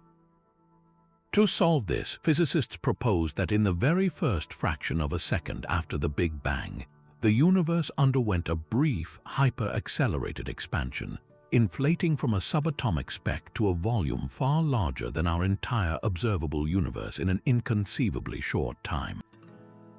This explosive stretching smoothed out any wrinkles and set the stage for the more sedate expansion we see today. But what if this inflationary process isn't a one-time event that started and stopped? What if, once it begins, inflation is effectively eternal? This is the core of the eternal inflation hypothesis. Imagine the fabric of space-time as a vast, bubbling pot of water coming to a boil. The water represents what we call the inflaton field, a strange kind of energy that drives the exponential expansion. In most regions, this field has high energy, causing space to inflate at a staggering rate. But like a pot of boiling water, this high energy state is unstable. In random locations, tiny bubbles can form where the inflattened field's energy suddenly drops to a lower, more stable value. When this happens, inflation stops inside that bubble. The energy that was driving the rapid expansion is instantly converted into a hot soup of particles and radiation, and a new pocket universe is born, beginning its own evolutionary story with its own Big Bang. Our entire observable cosmos is just one such bubble in an infinite, ever-growing froth. Crucially, outside our bubble, the high-energy inflation continues unabated, constantly creating new space, and within that new space, the potential for countless more bubbles to nucleate. This process is self-perpetuating, truly eternal, both into the future and, potentially, into the past, with no definitive beginning or end. The most staggering consequence of this model is the diversity it generates. The specific way the inflattened field drops to its lower energy state inside each bubble is a random quantum process. This means the fundamental constants of nature, the strength of gravity, the mass of an electron, the number of spatial dimensions, can be different inside each pocket universe. In this cosmic landscape, our universe isn't fine-tuned. It's just one lottery ticket in an infinite pile. There will be bubbles where gravity is so strong that stars form and burn out in milliseconds, universes so empty that atoms never form, and perhaps a rare few, like ours, where the numbers just happen to allow for galaxies, planets, and life. This provides a powerful, if controversial, explanation for the anthropic principle. We find ourselves in a universe with life-friendly constants simply because we couldn't exist in the overwhelming majority that are barren. It's crucial to distinguish this cosmological multiverse from the quantum, many worlds we discussed earlier. While both involve a proliferation of realities, they operate on fundamentally different principles and scales. The many worlds interpretation is a consequence of quantum mechanics at the microscale, where every quantum possibility branches off a new, equally real timeline. These branches are all part of the same underlying quantum wave function and share the same fundamental physical laws. They only differ in the outcomes of specific events. The multiverse, from eternal inflation, by contrast, is a consequence of gravity and cosmology on the very largest scales. Each pocket universe is a physically separate region of space-time, causally disconnected from all the others, forever out of reach beyond the inflationary space that expands faster than light. Most profoundly, these pocket universes can have entirely different low-energy physics, with different particles, forces, and even dimensions. One is a multiplication of histories within a single legal system. The other is a multiplication of entirely different countries, each with its own constitution and laws of physics. This cosmological vision suggests that the ultimate creative force in reality is not a singular, definitive beginning, but an endless, fecund process of spontaneous genesis, forever brewing new worlds in an unfathomably vast cosmic cauldron. We've seen how the holographic principle suggests information is stored on a surface, but this whole idea was born from a terrifying conflict that Stephen Hawking himself uncovered, a puzzle so profound it threatens to unravel the very foundations of physics. This is the black hole information paradox, and it begins with Hawking's stunning realization that black holes are not entirely black. In the early 1970s, Hawking applied the rules of quantum field theory to the curved space around a black hole's event horizon. He found that the immense gravitational energy could spontaneously create pairs of virtual particles, as it does everywhere in space. Normally, these particle pairs pop into existence and almost immediately annihilate each other. But at the event horizon, something tragic can happen. One particle of the pair might fall across the horizon into the black hole while its partner escapes into space. The particle that escapes carries away energy, and to conserve energy, the particle that falls in must have negative energy. This slowly, over astronomical timescales, reduces the black hole's mass, causing it to evaporate. This escaping stream of particles is what we call Hawking radiation. The problem isn't the radiation itself, it's what the radiation implies. Hawking's initial calculations showed that this radiation is purely thermal. It's random noise, like the heat radiating from a lump of coal. It contains no information whatsoever about the specific things that fell into the black hole. Whether you threw a star, a computer, or a library of books into the black hole, the Hawking radiation coming out would be exactly the same, a featureless hiss of heat. Now, this creates a direct confrontation between general relativity and quantum mechanics. In general relativity, what falls into a black hole is gone forever, lost behind a one-way membrane. That's acceptable on its own, but quantum mechanics has a sacred, non-negotiable principle called unitarity. This principle states that information is never truly lost. It can be scrambled, it can be incredibly difficult to read, but it must be preserved in some form. The complete, detailed history of every particle that ever fell in must, in principle, be encoded in the final state of the system.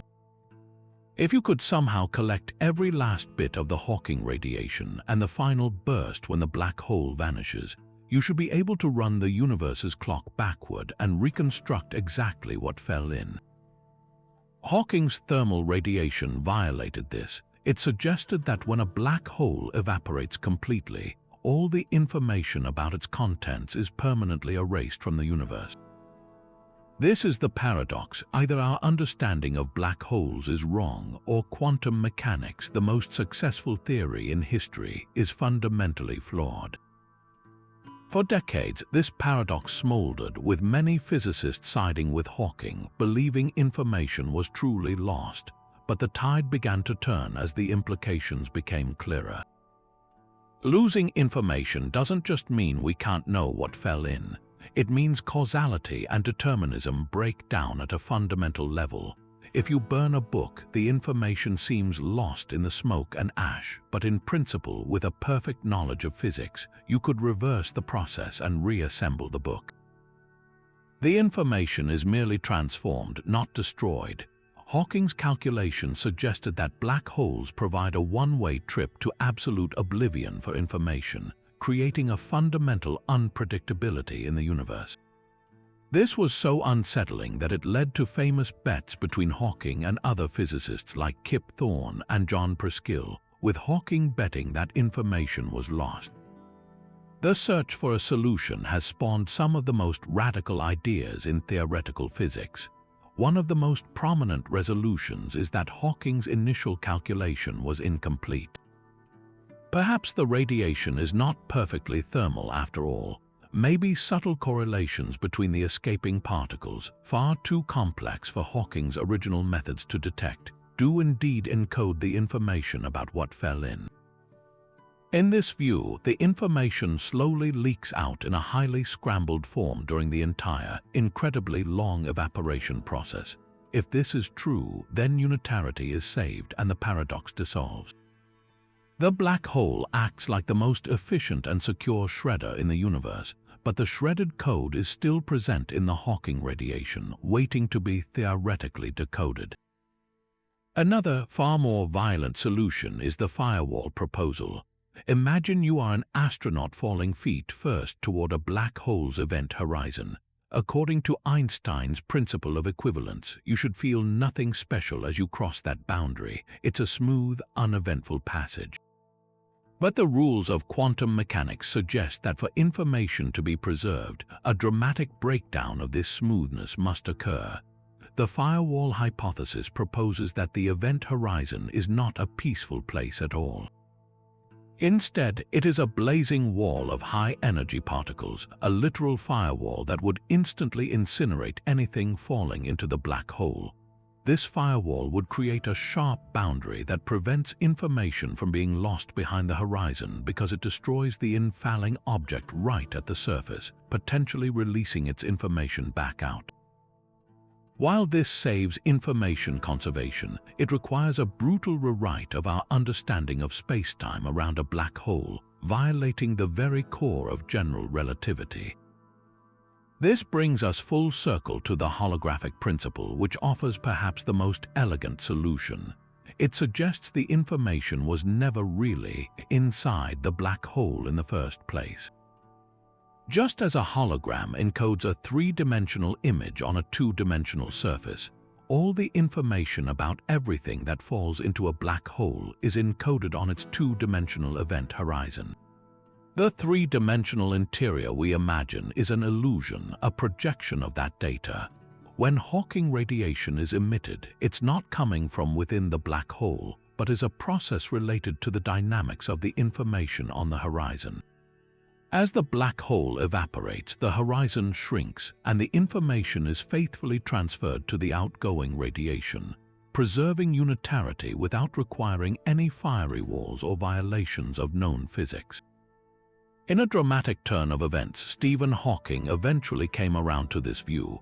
In 2004, he conceded his famous bet, admitting that information does indeed escape a black hole, likely through subtle alterations in the Hawking radiation, and presented John Preskill with a baseball encyclopedia as his prize, symbolically returning the lost information. This grand reconciliation suggests that quantum mechanics and gravity, when properly understood through a holographic lens, can coexist without paradox, painting a universe where information is the most indestructible substance of all. But what if the solution to the information paradox and the nature of entanglement itself is hidden within a forgotten corner of Einstein's own work? This brings us to a dazzlingly elegant and profound conjecture that has set the world of theoretical physics ablaze. The idea that wormholes and quantum entanglement are, in fact, two different manifestations of the very same phenomenon. Formerly known as the ER=EPR conjecture, this proposal boldly connects two of Einstein's most famous and famously troubling creations. On one side, you have the EPR paradox, named for Einstein, Podolsky, and Rosen, which highlights the spooky action at a distance of quantum entanglement. On the other, you have the ER bridge, named for Einstein and Rosen, which describes a wormhole, a tunnel through spacetime connecting two distant points. For decades, these were seen as separate, unrelated puzzles. ER=EPR daringly proposes they are one and the same. To grasp the sheer beauty of this idea, let's first picture a wormhole, also known as an Einstein-Rosen bridge. Imagine spacetime as a vast, two-dimensional sheet of paper. If you want to get from a point on the left side to a point on the right, the normal route is a long journey across the surface. But if you could fold the paper so those 2 points touch, and then punch a tiny tunnel connecting them, you would have a shortcut, a wormhole. In Einstein's theory of general relativity, such structures are mathematically possible, but they are notoriously unstable. The tunnel would snap shut in an instant unless it was propped open by some exotic substance with negative energy, something we're not even sure exists. Now let's consider quantum entanglement. We have two particles, perhaps electrons, created together so that their properties are linked. If you measure one and find it has an upspin, you instantly know its partner, no matter how far away across the galaxy, has a downspin.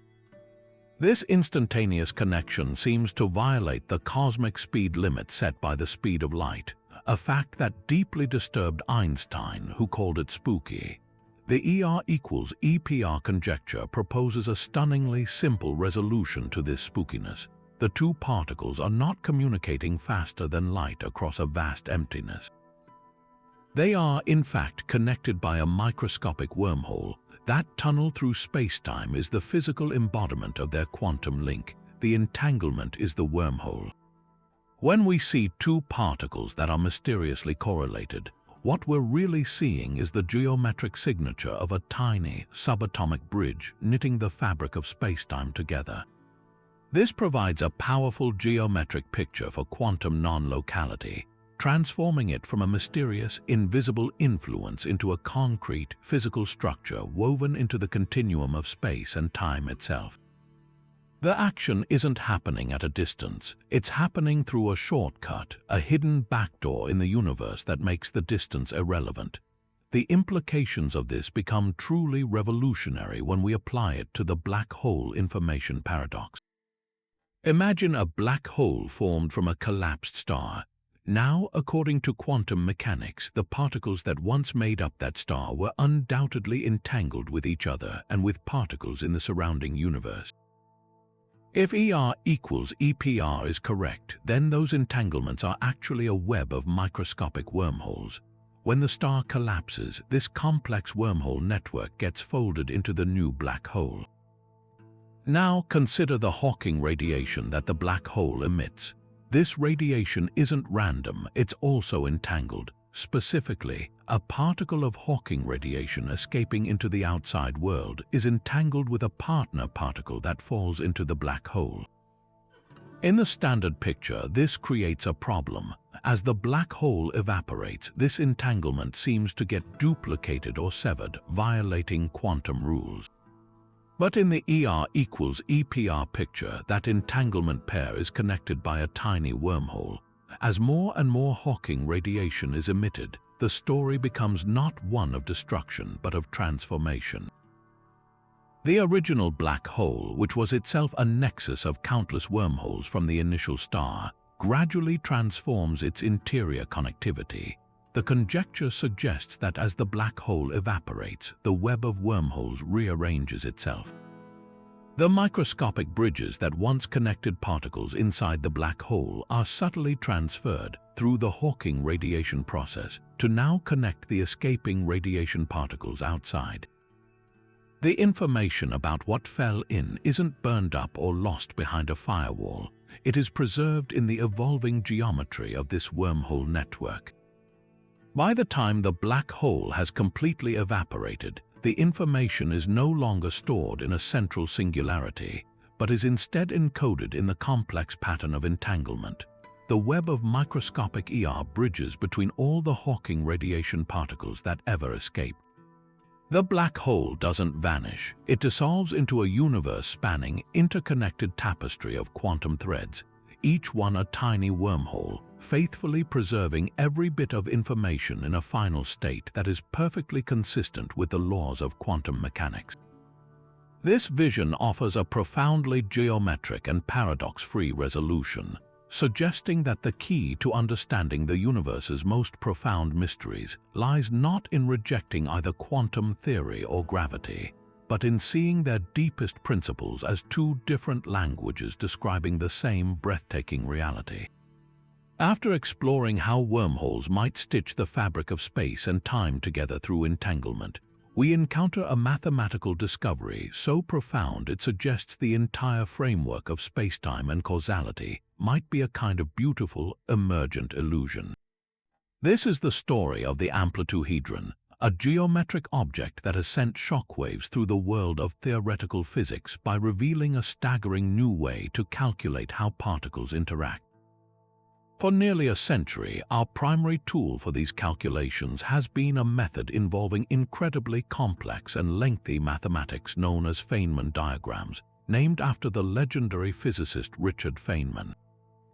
To compute the probability of even a simple particle collision, physicists had to draw and calculate thousands upon thousands of these diagrams, each representing a different possible path the particles could take, and then sum them all up. The process was extraordinarily laborious, akin to calculating the exact shape of a mountain by individually counting and measuring every single pebble and grain of sand on its slopes. The mathematics was messy, and it was built upon foundational pillars we take for granted: locality, the idea that particles interact at specific points in spacetime, and unitarity, the principle that probabilities for all possible outcomes must always add up to 100%. The amplituhedron, discovered by physicists Nima Arkani-Hamed and Jaroslav Tiarenkaye, shatters this conventional approach. It is not a diagram or an equation, but a perfect multi-dimensional geometric shape.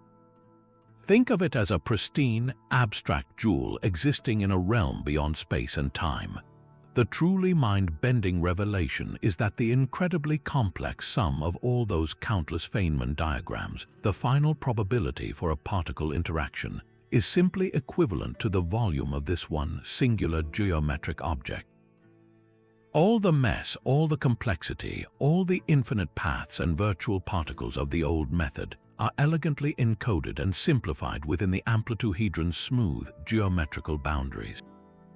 Calculating a particle collision is no longer a tortured exercise in combinatorial accounting. It becomes a matter of finding the volume of a perfectly defined shape. This isn't just a mathematical shortcut, it's a sign that we have been looking at reality through the wrong lens, and that a deeper, more beautiful structure has been hiding in plain sight all along. This discovery carries a profoundly radical implication. The fundamental concepts of locality and unitarity, the very bedrock of our current physical theories, may not be fundamental at all. In the world described by the amplituhedron, particles don't necessarily interact at specific points in a pre-existing spacetime. The geometry of the shape itself defines the interaction, and from that geometry, the familiar notions of particles moving through a local spacetime and obeying the rule of unitarity simply emerge as consequences. It's as if we've spent centuries studying the shadows on a cave wall, meticulously documenting how they move and interact, and the amplituhedron is the first glimpse of the solid, three-dimensional objects casting those shadows. The shadows are our reality of spacetime and causality, while the amplituhedron represents a more fundamental, pre-geometric reality. This suggests that space and time, the very stage upon which the universe plays out, are not the starting point of physics, but are themselves derived properties that arise from a deeper, non-spatiotemporal reality. To grasp how revolutionary this is, consider a simple analogy. Imagine you are trying to understand the concept of a perfect sphere, but you are only allowed to describe it using an infinite collection of tiny, flat triangles. You could approximate the sphere by gluing together millions of these triangles, but the description would be incredibly complicated, messy, and only an approximation. The amplituhedron is the discovery of the perfect sphere itself. It shows us that the messy, triangular description, the Feynman diagrams, was merely a clumsy way of approaching a perfect, inherent geometry that was there all along. It reveals that the universe, at its most fundamental computational level, operates with a stunning purity and simplicity that our classical, space-time-bound intuition had completely obscured. The ultimate promise of the amplituhedron, then, is that it may be a direct portal into a future theory of everything. By stripping away the artificial constructs of locality and unitarity, it points toward a mathematical realm where the twin pillars of modern physics, quantum mechanics and general relativity, might find a common geometric origin. The shape itself was discovered in the context of a specific, simpler type of quantum field theory, but its existence hints that a more general geometry, a grander cosmic jewel, might ultimately describe all particles and all forces, including gravity. The search is now on to find this ultimate geometric object, a shape whose volume would encode not just particle collisions, but the entire dynamics of the cosmos.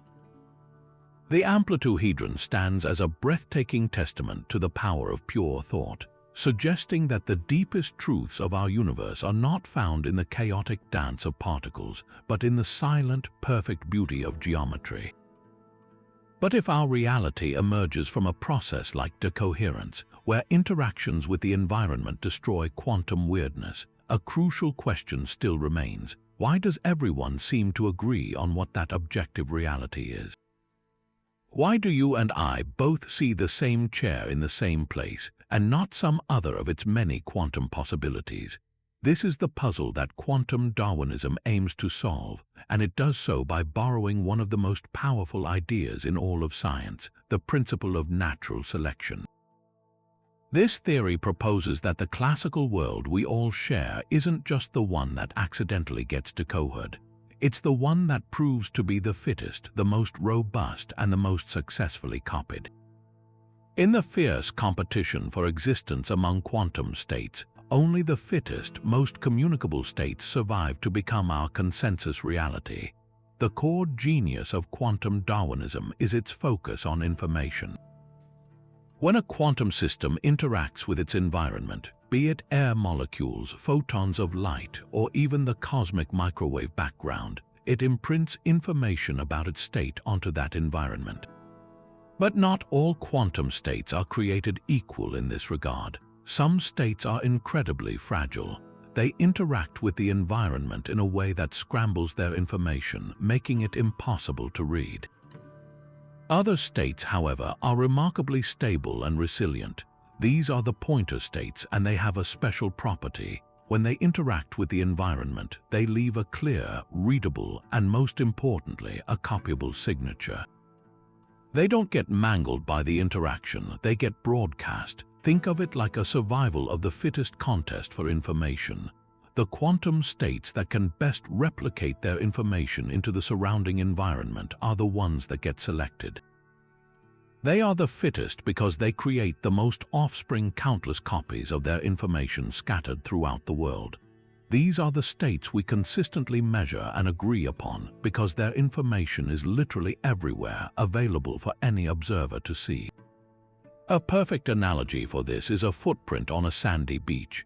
Imagine a single, clear footprint pressed into the sand. Now, consider the quantum system to be the foot that made the print, and the environment is the countless grains of sand and the trillions of photons of sunlight falling on the beach. The footprint is a specific, stable state, a pointer state. As sunlight hits the beach, photons scatter off the footprint's unique shape. Each of those scattered photons carries away a tiny piece of information about the footprint, its contour, its depth, its size. Soon, the air is filled with these information carriers, flying off in all directions. Any observer who comes along, whether it's you, me, or a bird flying overhead, can intercept just a small fraction of these photons and from that sample deduce the exact same fact: there is a footprint here. We all arrive at the same objective conclusion, not because we are all looking at the footprint itself, but because we are all sampling from the vast number of identical copies of its information that have been proliferated throughout the environment. The information has been replicated so many times that it becomes robust, objective, and undeniable. The footprint is fit because its information is highly copyable and survives the process of being transmitted. In the quantum realm, this process happens constantly and at an unimaginable scale. Take a simple dust mote floating in a sunbeam. It is constantly being bombarded by air molecules and photons. Its fuzzy, quantum superposition of possible positions is instantly decoded, but not into just any position. It settles into a specific, well-defined location in space, a pointer state. Why that state? Because that particular position is the one that can be most stably and redundantly recorded by the trillions of collisions it experiences. Each air molecule that bounces off it and each photon that scatters from it carries away a tiny record of its location. These countless records are the offspring of that quantum state, and they fill the space around the dust mote. This is what makes its position an objective fact of the world. Anyone or anything that interacts with the environment around the dust mote, by feeling the air pressure, seeing the scattered light, or even measuring the temperature, can gather enough of these redundant information copies to determine where the dust mote is. We all agree on its location because we are all tapping into the same, widely distributed data stream. This framework elegantly bridges the gap between the fragile quantum world and the sturdy classical one without needing any special role for consciousness or any mysterious collapse. The emergence of objective reality is not a sudden event, but a gradual process of information amplification. The winners of the quantum competition, the pointer states, are not chosen by a conscious observer, but by the impersonal, selective pressure of the environment. They win simply because they are the best at getting their message out, at replicating their information far and wide. this transforms our understanding of what a measurement truly is.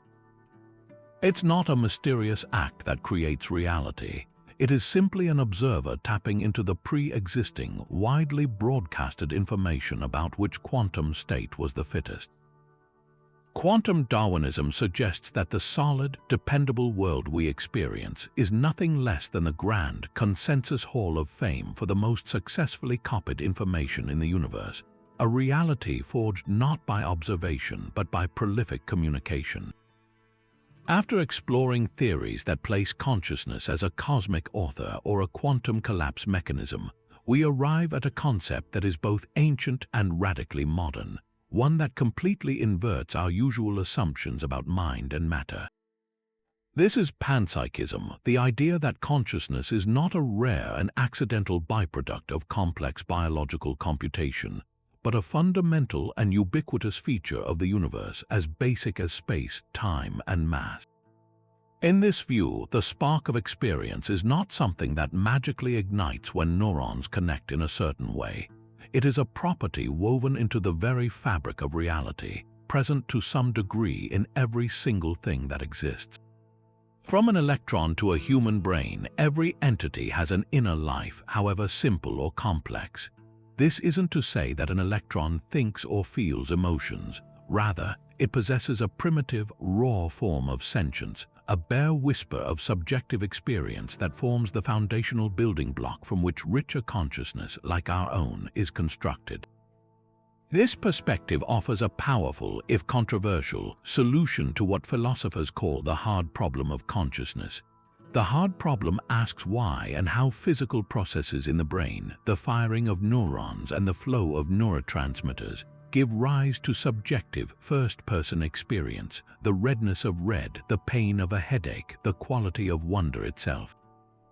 Science can describe the correlating brain activity in exquisite detail, but it struggles to explain why that activity should be felt from the inside. Materialist approaches often try to explain it away or argue it's an illusion, but the experience itself feels undeniably real. Panpsychism tackles this head-on by proposing that consciousness doesn't emerge from non-conscious matter. Instead, it was there all along. If consciousness is a fundamental property, then it doesn't need to be explained into existence from nothing. It is simply part of the inventory of what exists, a property that is co-present with matter itself, much like how mass and charge are intrinsic to an electron. You don't have to build consciousness out of non-conscious parts. You just have to arrange those already conscious parts into more complex patterns that yield more complex forms of awareness. But what could it possibly mean for a fundamental particle to be conscious? It's crucial to avoid anthropomorphizing here. The consciousness of an electron isn't anything like human consciousness. It wouldn't have thoughts, memories, or desires. Think of it instead as the most minimal possible form of experience, a single, undifferentiated feeling of existence. Philosopher David Chalmers suggests it might be a kind of proto-consciousness, while others liken it to a bare sensation, perhaps a faint echo of being itself. A useful, though imperfect, analogy is to consider the difference between a single pixel on a screen and a full high-definition image. The single pixel has a single property. It is either on or off, and it has a specific color. It holds a tiny, solitary piece of information. This could be seen as analogous to the most primitive unit of experience. A human mind, by contrast, is like the entire, vibrant, moving image on the screen, a vast, integrated symphony of billions of such pixels, creating a rich, dynamic, and unified conscious field. The electron's experience is the solitary pixel. Our experience is the whole movie. This, however, leads directly to the most significant challenge for panpsychism, known as the combination problem. If every elementary particle in your brain has its own tiny, simple form of consciousness, how do these trillions upon trillions of micro-experiences combine to form the single, unified, and seamless stream of consciousness that you enjoy every moment of your waking life? How do the pixel consciousnesses of countless atoms and molecules come together to form the image consciousness of a thought about love or a memory of childhood? It's not a simple additive process. If you have a million murmurs of being, you don't get a loud shout of I am, you just get a lot of murmurs. The combination problem asks how qualitative individuality is lost and a new, unified qualitative experience is gained. It's the problem of explaining how the chorus of countless tiny voices in your brain gives rise to a single, sovereign conductor, the you that hears the chorus as a single, coherent melody. This is the central puzzle that any credible version of panpsychism must solve. Some potential answers to this puzzle are now being explored, often drawing inspiration from integrated information theory, which posits that consciousness is a product of a system's ability to integrate information. In this blended view, consciousness is indeed fundamental, but the degree and quality of that consciousness in any given system depend on its complexity and its interconnectedness. An isolated electron has a minuscule capacity for integrated information, and thus a faint, simple form of experience. A human brain, with its staggeringly complex and densely interconnected network of neurons, has an enormously high capacity for integrating information. This complex integration doesn't create consciousness from nothing. Rather, it unifies and amplifies the fundamental consciousness that was already present in the constituent parts, forging a vast, unified conscious space from the sea of micro-experiences. It's not that the tiny minds are added together. It's that their potential for experience is woven into a single, incredibly rich tapestry through the specific structure of the network. The combination problem, then, becomes a problem of understanding the specific physical structures that allow for this kind of deep integration and unification of conscious perspectives. The implications of panpsychism, if true, are truly staggering. It suggests a universe that is not a dead clockwork mechanism, but a living, experiencing reality. It re-enchants the cosmos, granting an inner dimension to every star, every planet, and every particle. It dissolves the hard line we draw between the mental and the physical, suggesting that they are two sides of the same coin, the internal and external aspects of a single underlying reality.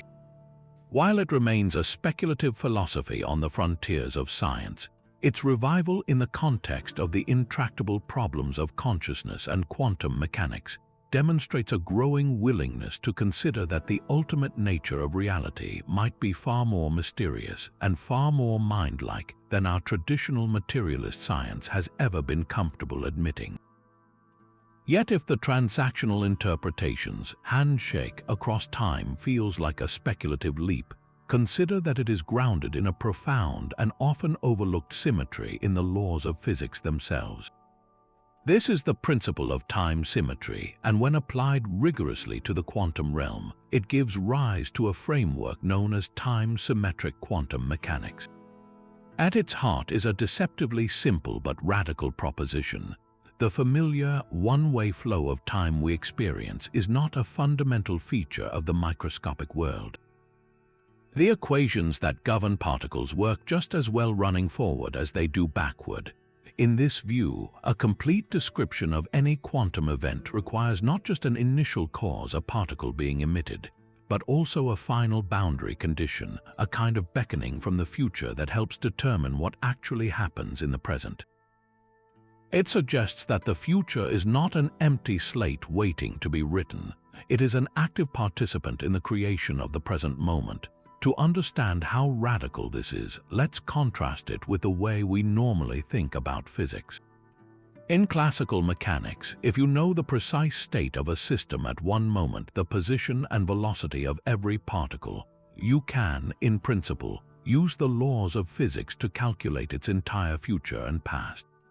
The present dictates everything. This is a universe running on initial conditions alone, but time-symmetric quantum mechanics argues this is an incomplete picture. It proposes that for a quantum event to become definite, it must be anchored at both ends of time. It requires a source in the past and an absorber in the future. The transactional interpretation we discussed earlier is a specific implementation of this idea, where the offer wave from the past and the confirmation wave from the future meet to form a stable transaction. This isn't mere philosophy. It emerges directly from the time-symmetric nature of the underlying quantum equations, which show no inherent preference for one direction of time over the other. The arrow of time we feel so strongly, the reason we remember the past and not the future, may be a large-scale statistical phenomenon related to the expansion of the universe and the increase of entropy, but it is not baked into the fundamental quantum laws. The most mind-bending implication of this is a concept known as retrocausality, the idea that the future can, in a limited sense, influence the past. Now, this is not the paradox-laden time travel of science fiction, where you could go back and prevent your own birth. Instead, it's a subtler, more constrained form of influence. In the time-symmetric view, the future does not change the past in a clunky, cause-and-effect violating way. Rather, the entire quantum event is a single, unified whole, a closed loop in which the distinction between cause and effect blurs. The final outcome is just as necessary for the event's existence as the initial trigger. Think of it like a seed and a fully grown tree. The seed is the initial condition, but the final form of the tree, its specific shape and the pattern of its branches, is also determined by the environmental conditions it encounters throughout its life. In a similar way, the final condition of a quantum event, what ultimately absorbs the particle, plays a constitutive role in shaping how the event unfolds from the very beginning. This abstract idea finds what may be its most compelling experimental support in a modern variation of the classic double-slit experiment, known as the delayed choice quantum eraser. The setup is complex, but its implications are staggering. In a standard delayed choice experiment, physicists can wait until after a photon has passed through the double slits to decide whether to measure its wave like nature or its particle like nature. Astonishingly, that late decision seems to determine how the photon behaved in the past. The delayed choice quantum eraser adds another layer. It involves creating pairs of entangled photons. One photon, called the signal photon, is sent toward the double slits and then to a detector screen. Its twin, the idler photon, is sent on a different, longer path and can ultimately be measured in one of two ways.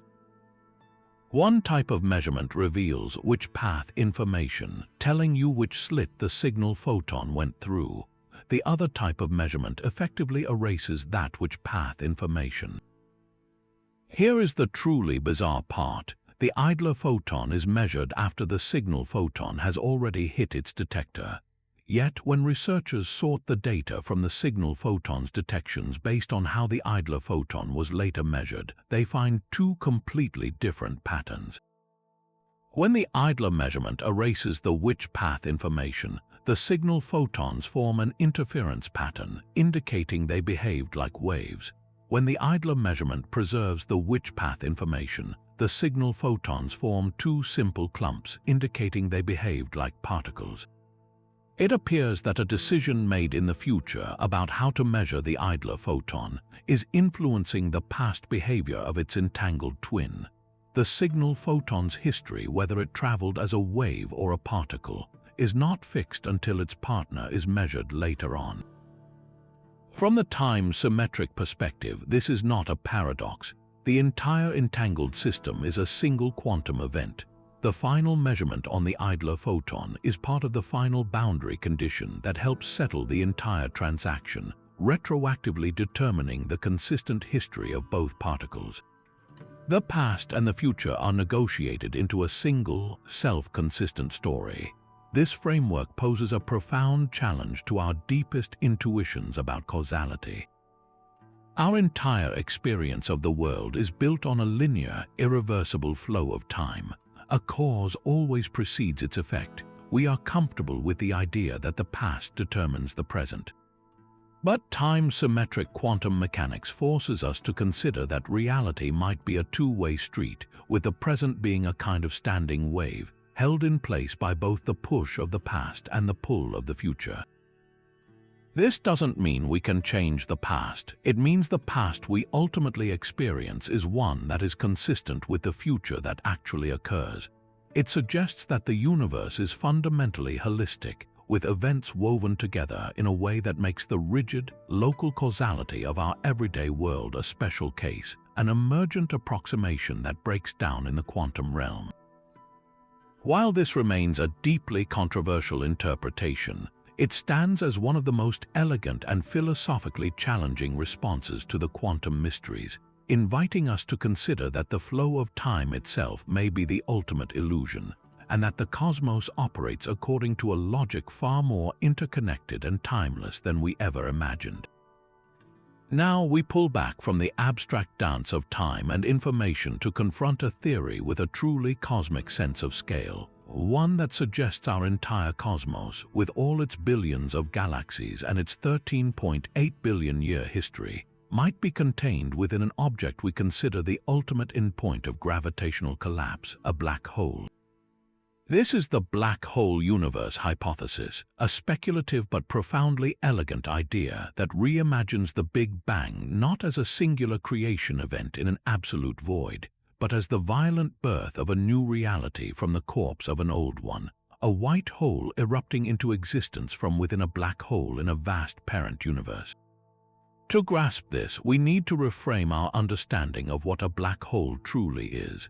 In our universe, a black hole is a region of space where gravity is so intense that nothing, not even light, can escape. It is defined by its event horizon, a one-way membrane from which there is no return. But according to Einstein's theory of general relativity, the mathematical description of a black hole's interior doesn't necessarily end at the central singularity. The equations can be extended, suggesting that the singularity might not be a final, destructive endpoint, but rather a bridge, a tunnel through the fabric of spacetime known as an Einstein-Rosen bridge or a wormhole. This hypothetical tunnel would connect the black hole to another region of spacetime, a region that, from the perspective of anyone outside it, would appear as the exact opposite of a black hole, a white hole. While a black hole is a region from which nothing can escape, a white hole is a region from which nothing can enter. It is a pure source of energy and matter, explosively ejecting everything outward from its core. It is a one-way door leading out, just as a black hole is a one-way door leading in. The black hole universe hypothesis boldly connects these theoretical dots into a breathtaking cosmological picture. It proposes that the Big Bang was the moment this white hole opened up, the incredible hyper-dense, hyper-hot state from which our universe expanded was in fact the singularity at the heart of a black hole in a much larger parent universe. When a massive star collapses in that parent cosmos to form a black hole, the resulting singularity doesn't just crush matter into oblivion, it acts as a conduit, a cosmic birthing canal. The matter and energy that fall into that parent universe black hole are not destroyed. They are instead funneled through this wormhole and spewed out the other end, through the white hole, initiating a new, expanding universe with its own distinct spacetime. In this view, our universe isn't expanding into a pre-existing empty space.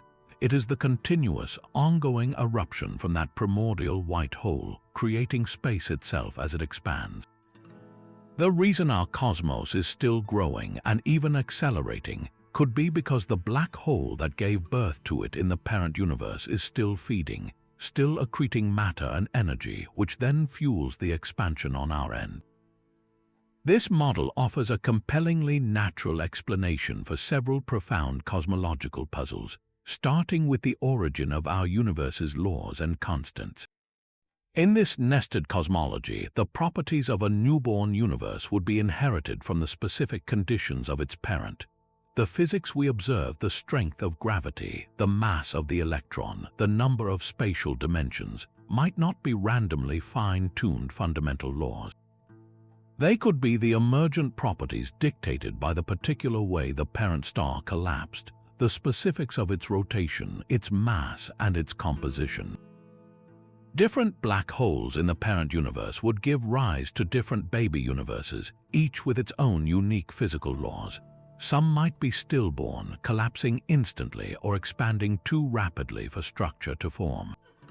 Others, like ours, might have just the right parameters to allow for the formation of galaxies, stars, planets, and ultimately, life. This provides a powerful physical mechanism for a type of cosmic natural selection, where only universes capable of producing long-lived structures and potentially black holes of their own can go on to become parents themselves, propagating their genes, their physical laws, into a next generation. The implications of this are staggering, suggesting a fractal, endlessly recursive cosmology.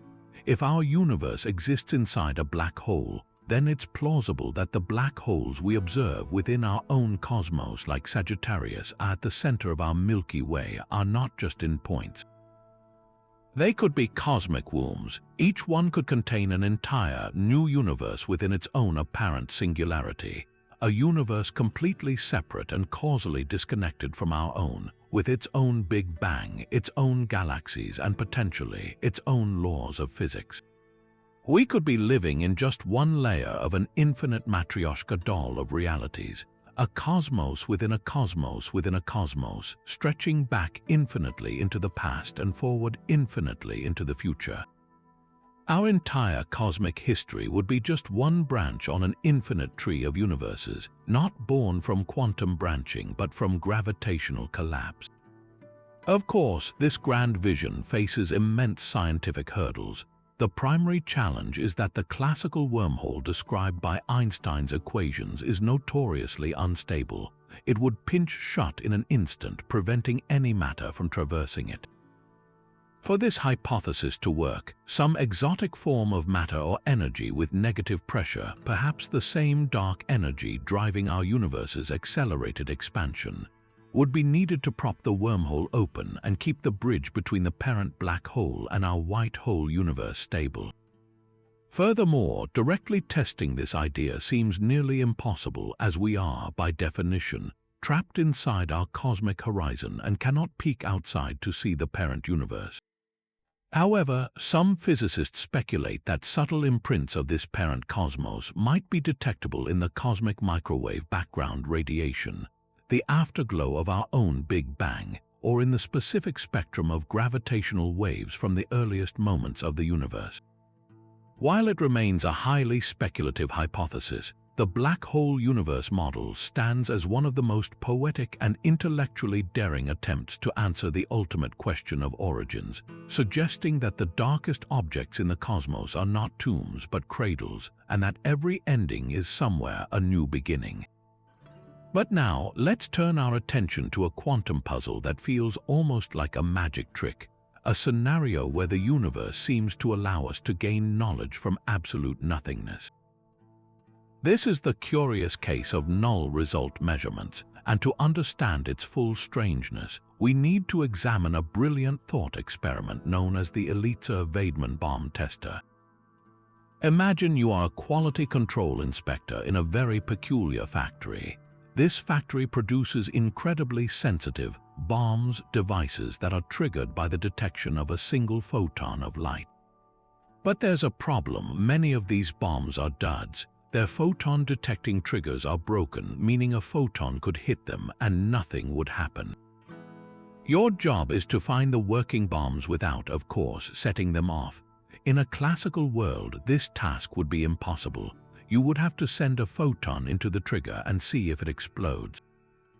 If it does, you found a working bomb, but you also destroyed it. If it doesn't, you've identified a dud. There seems to be no way to verify a bomb is functional without blowing it up.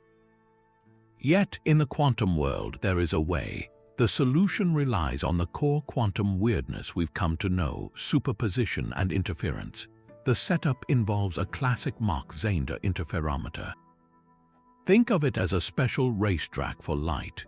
A single photon is sent into the first beam splitter, a piece of glass that acts like a quantum fork in the road. It puts the photon into a superposition, sending it down two paths simultaneously. One path goes to the left, the other to the right. At the end of these paths are mirrors that reflect the photon waves back toward a second beam splitter which recombines them. When the interferometer is perfectly aligned and empty, something remarkable happens. Due to the wave nature of the photon, the two possible paths are configured so that they interfere constructively on one output path and destructively on the other. This means that 100% of the time, the photon will be detected at a specific detector. Let's call it detector C. The other detector, detector D, will never click. The photon, despite having two possible routes, is guided by its own wave interference to always end up in the same place. Now, let's introduce our bomb. We very carefully place it in one of the two paths, say the right-hand path. If the bomb is a working dud, meaning its trigger is broken, it simply sits there inertly. It doesn't interact with the photon at all. In this case, the interferometer remains perfectly balanced. The photon's wave function still travels both paths and the interference remains intact. The photon will, as always, be found at detector C. This tells us nothing new. The bomb could be a dud or it might not even be there. However, if the bomb is a live, functional bomb, the situation changes dramatically. The moment the photon's wave function encounters the live bomb on the right-hand path, a profound interaction occurs. The bomb is a macroscopic object that acts as a which-path detector. Its very presence, its potential to detect the photon, destroys the possibility of the photon being in a superposition on that path. The quantum system is forced to decide, did the photon take the right path and interact with the bomb or not? If the photon takes the right path, it will be absorbed by the bomb's trigger, setting it off.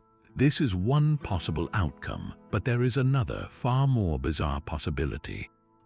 What if the photon takes the left path? In this case, the photon's wave function on the right path never actually materializes. The mere potential for the bomb to detect it has collapsed the wave function.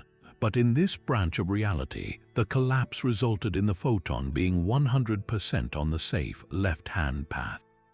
With the photon definitively on the left, there is no second wave coming from the right to interfere with it at the final beam splitter. The interference pattern is utterly destroyed. Now, when the photon reaches the second beam splitter, it behaves like a simple particle with a 50-50 chance of going to either detector C or detector D. And this is the magic. If we hear an explosion, we know the bomb was live, but we've destroyed it. That's a failed test. But if we hear nothing and then our detector D clicks, we have achieved the impossible. A click at detector D can only happen if the bomb was present and functional. Its live status destroyed the interference, allowing for a detection event that is otherwise forbidden.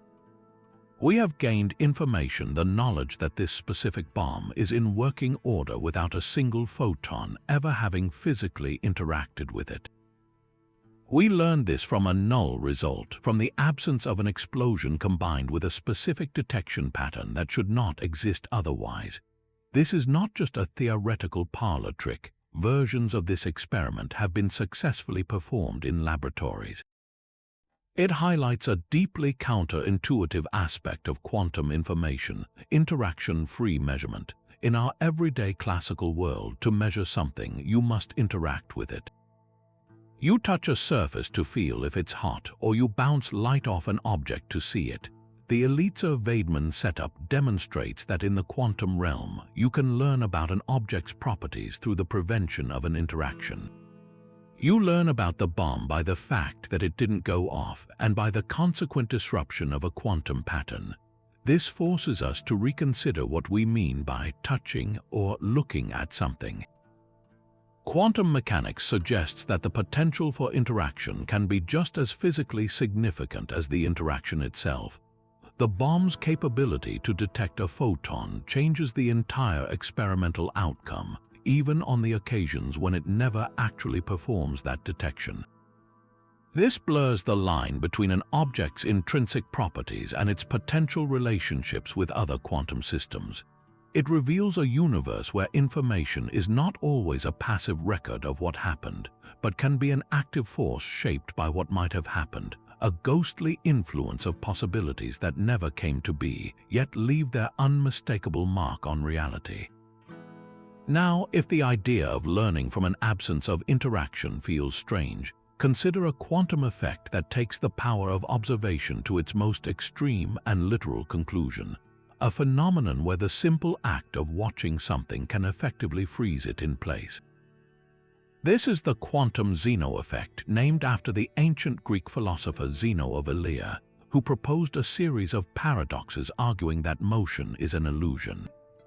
One of his most famous arguments suggests that an arrow in flight is, at any single instant, motionless in a specific point in space.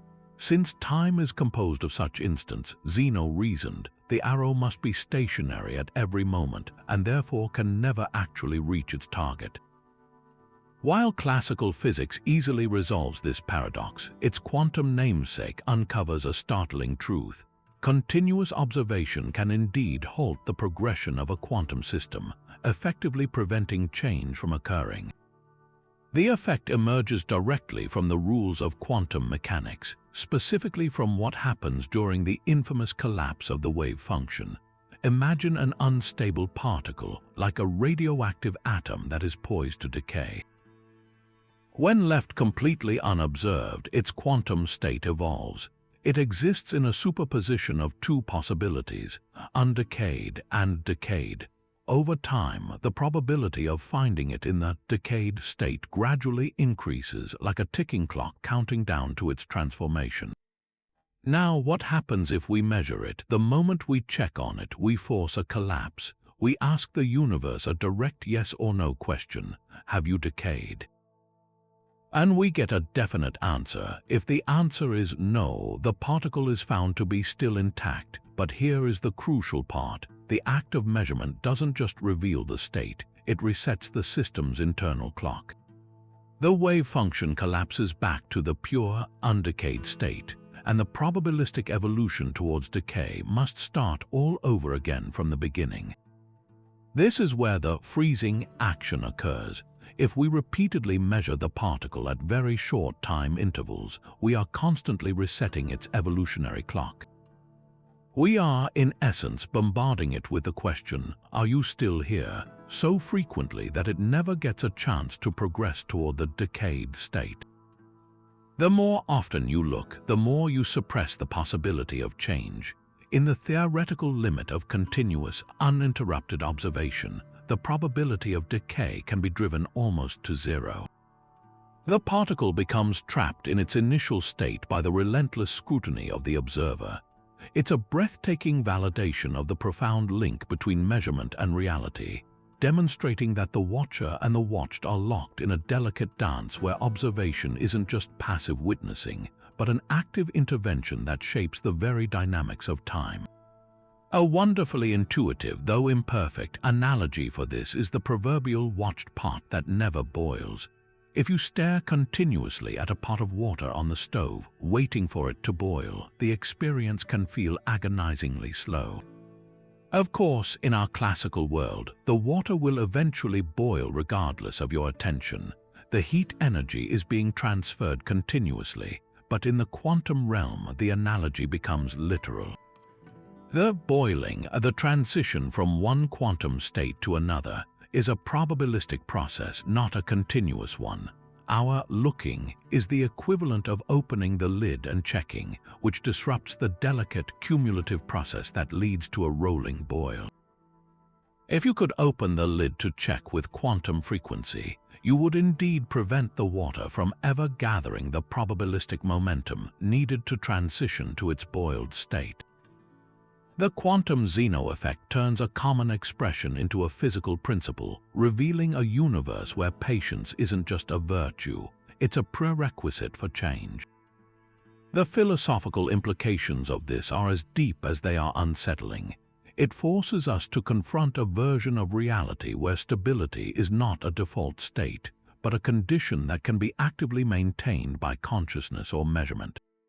This provides a startling new perspective on the age-old philosophical question of whether a tree falling in a forest makes a sound if no one is there to hear it. The quantum Zeno version might ask, does an unstable particle ever decay if it is never observed? The effect suggests that the uninterrupted flow of time and the changes it brings may require periods of privacy, moments when the universe is not being watched in order to unfold. It paints a picture of a cosmos that is inherently dynamic and restless, but one that can be crystallized into stability by the persistent gaze of an observer, blurring the line between a universe that simply is and a universe that is being witnessed. Beyond the philosophical wonder, the quantum Zeno effect has moved from a curious theoretical prediction to a laboratory-confirmed phenomenon with incredibly practical potential. It was first demonstrated in the laboratory not with a decaying particle, but with a process called Rabi oscillations, where laser pulses can drive an atom between two energy states.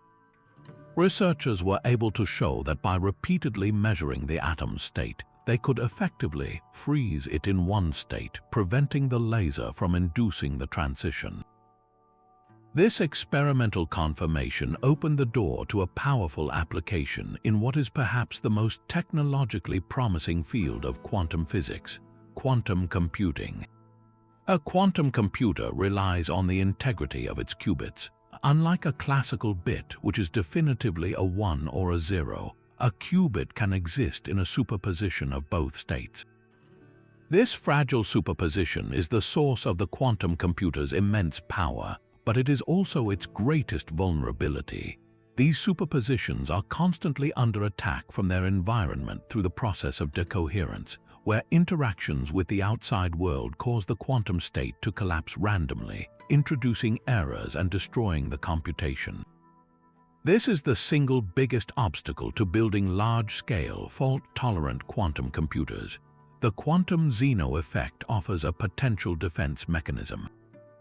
By implementing a protocol of frequent, gentle measurements on the qubits, engineers could actively stabilize them, pinning them in their desired state and protecting them from the corrupting influence of decoherence. It's a form of quantum watchfulness, a digital guardian that repeatedly asks the qubit, "Are you still in the right state?" and upon finding that it is, resets its coherence, effectively extending its useful lifetime. In this way, a phenomenon that once seemed like a mere philosophical curiosity could become an essential engineering tool, providing the stability needed to unlock the next revolution in computation. It demonstrates that sometimes, to protect the most delicate and powerful processes, you don't need to look away, you need to watch over them with unwavering attention. From the delicate dance of particles to the mind-bending architectures of the multiverse, we have explored quantum realities that challenge our very perception of existence. But perhaps the most profound connection of all is the one that ties the subatomic realm directly to the grandest structures we can observe. This is the story of primordial quantum fluctuations, a theory that reveals how the largest things in our universe, the great cosmic web of galaxies, owe their existence to the smallest, most fleeting events imaginable. It's a tale that begins with nothing, or more precisely, with almost nothing, in the first fleeting moments after the Big Bang. According to our best models of cosmology, the very early universe was an incredibly dense, hot, and uniform soup of energy and fundamental particles. It was a place of remarkable smoothness, but if it was so perfectly smooth, we are faced with a puzzle. How did we get from that featureless beginning to the wonderfully lumpy and structured cosmos we see today, filled with galaxies, clusters, and vast empty voids? The answer lies in a fundamental tenet of quantum mechanics that we've already encountered, the Heisenberg uncertainty principle. This principle doesn't just apply to a particle's position and momentum.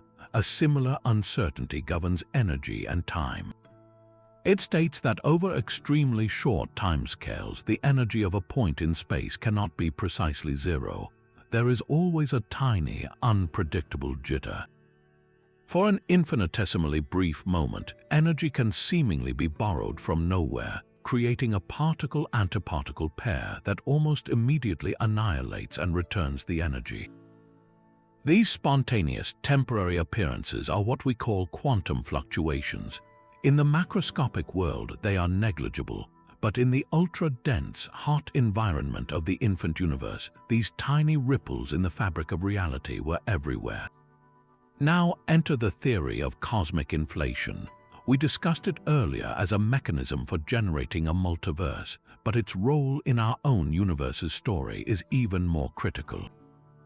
In the first fraction of a second, a patch of the universe underwent a period of hyper-accelerated expansion, inflating from a subatomic speck to a volume far larger than our entire observable universe. This inflationary stretching did something extraordinary to those quantum fluctuations.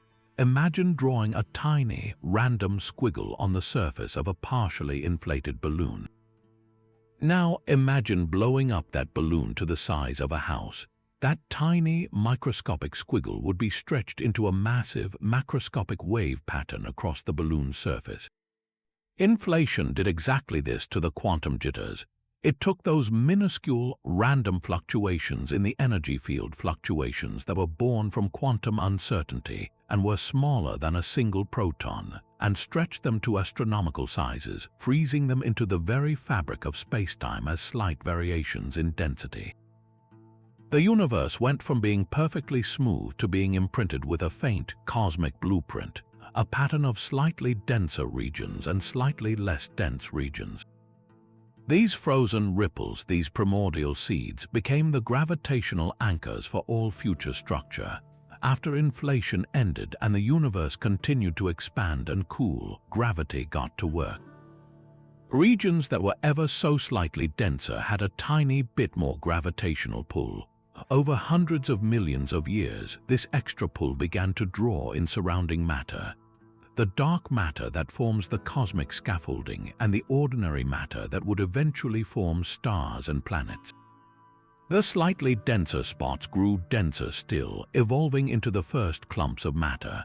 These clumps merged and coalesced, eventually giving rise to the first stars and the proto-galaxies that would become the majestic spirals and ellipticals we see through our telescopes. The slightly less dense regions, conversely, evolved into the vast, empty cosmic voids that separate these great structures. The entire cosmic web, with its great walls of galaxies, its dense clusters, and its sprawling filaments, is simply the magnified and gravitationally evolved image of those initial quantum scratches on the surface of reality. The most stunning confirmation of this theory came from one of the most successful scientific experiments of all time, the study of the cosmic microwave background radiation. This is the afterglow of the Big Bang, a faint microwave static that fills the entire sky, a snapshot of the universe when it was just 380,000 years old. If the universe had been perfectly smooth, this background radiation would be perfectly uniform in temperature in every direction, but it isn't. When satellites like the Cosmic Background Explorer, the Wilkinson Microwave Anisotropy Probe, and most recently the Planck spacecraft, mapped this radiation with exquisite precision, they found a beautiful tapestry of tiny temperature variation spots that are a few millionths of a degree warmer or cooler than the average. These anisotropies are not random noise. They match the predictions of the inflation and quantum fluctuation model with breathtaking accuracy. The pattern of hot and cold spots we see in that ancient light is a direct photograph of the density fluctuations that were imprinted by inflated quantum jitters. We are literally looking at a baby picture of the quantum seeds that would one day grow into every galaxy, every star, every planet, and ultimately us. This creates a connection of almost unimaginable profundity. The same quantum uncertainty that allows a particle to tunnel through a barrier or exist in two places at once is also responsible for the existence of the Milky Way, the Sun, and the Earth. The random, unpredictable nature of the microscopic world was not erased in the early universe. It was amplified to a cosmic scale and written across the heavens. It means that the specific arrangement of galaxies in our night sky, the fact that our solar system formed where it did, and even the fact that we are here to ponder it, can all be traced back to a particular set of random quantum rolls of the dice in the first instant of time. This doesn't imply a designed fate, but rather a cosmic lottery. We exist in a universe that won a particular set of quantum fluctuations, one that allowed for the rich structure necessary for life to emerge. The theory of primordial quantum fluctuations beautifully bridges the greatest chasm in physics, linking the rulebook of the infinitesimally small with the grand narrative of the impossibly large, revealing a universe that is quantum to its very core. Moving beyond the bold claims of Orch, the broader idea of a quantum brain invites us to consider whether other, more subtle quantum phenomena could be at work within our neural circuitry. This isn't necessarily about full-blown wave-function collapse causing consciousness, but about whether the brain might harness quantum tricks to achieve its remarkable efficiency. To understand why this is such a tantalizing possibility, we can look to a process that is already proven to occur in nature: quantum coherence in photosynthesis. Plants, algae, and certain bacteria perform what is essentially a miracle of energy transportation. When a photon of sunlight is absorbed by a leaf, its energy needs to be carried to a reaction center where it can be converted into chemical fuel. Classically, you would expect this energy to travel like a drunkard on a random walk, bouncing between molecules in a slow, inefficient path. Astonishingly, that's not what happens. Experiments have shown that the energy travels as a wave of quantum coherence. It effectively explores all possible pathways to the reaction center simultaneously, and through quantum interference, it finds the most efficient route with a staggering 98% efficiency. This isn't science fiction. It's a verified quantum process happening in a warm, wet, and messy biological system, operating at the very boundary of what we thought was possible outside a deep frozen laboratory. This discovery in plant biology shatters a major preconception that the warm, chaotic environment of living tissue is inherently hostile to delicate quantum states. If a green leaf can protect quantum coherence long enough to perform a crucial task, could the human brain, an organ of unparalleled complexity, have evolved similar quantum efficiencies? Proponents of quantum biology suggest it might. One compelling proposal is that certain structures within neurons, perhaps not just microtubules but also other components like the neural membranes or even the spins of certain atoms, could transiently maintain quantum states to enhance neural computation.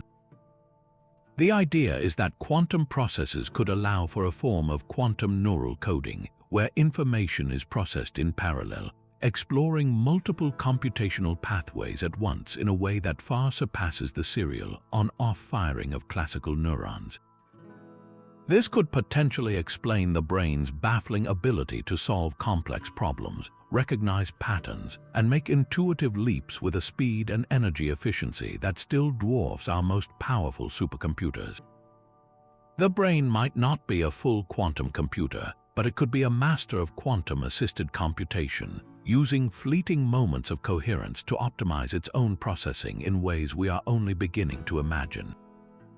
However, the mainstream scientific view remains one of profound and well-justified skepticism. The core challenge is the immense disparity in timescales. For a quantum effect to be computationally useful, the quantum coherence, the delicate superposition state, must be maintained for long enough to matter. In photosynthesis, the coherence time, while remarkable for biology, is still incredibly short, on the order of femtosecons, which are quadrillionths of a second.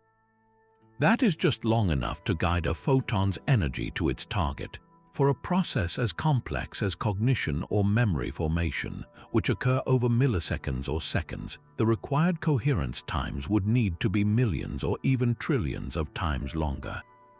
The brain is an environment of thermal turbulence. At body temperature, molecules are jiggling violently, and the constant bombardment of water molecules and ions would seem to decohere any fragile quantum state almost instantly. Critics argue that whatever quantum effects might pop up in the brain would be snuffed out into classical noise far too quickly to have any meaningful impact on the neural processes that govern thought. From this perspective, invoking quantum mechanics to explain cognition is like trying to hear a whisper in a hurricane. The signal, if it exists at all, would be completely drowned out by the deafening roar of thermal noise. This debate leads to a fascinating frontier in science, the search for a potential middle ground. Perhaps the truth lies not in a binary choice between a purely classical or a fully quantum brain, but in a hybrid model where classical and quantum processes interact. Some researchers propose that the brain might exploit what's known as the quantum Zeno effect, the same phenomenon we discussed earlier, where frequent observation can freeze a system in a state. In a neural context, the constant, rhythmic electrical activity of the brain could act as a form of continuous measurement, potentially stabilizing certain quantum states for longer than would otherwise be possible. Others are exploring the role of quantum randomness as a source of true neural noise, which could be a crucial ingredient for creativity, decision-making, and even free will, providing a non-deterministic spark that classical, deterministic physics cannot. While the notion of our thoughts being directly driven by quantum wave collapses remains highly speculative, the possibility that quantum phenomena play a subtle, supporting role in the background of our classical neural symphony is an open and captivating question.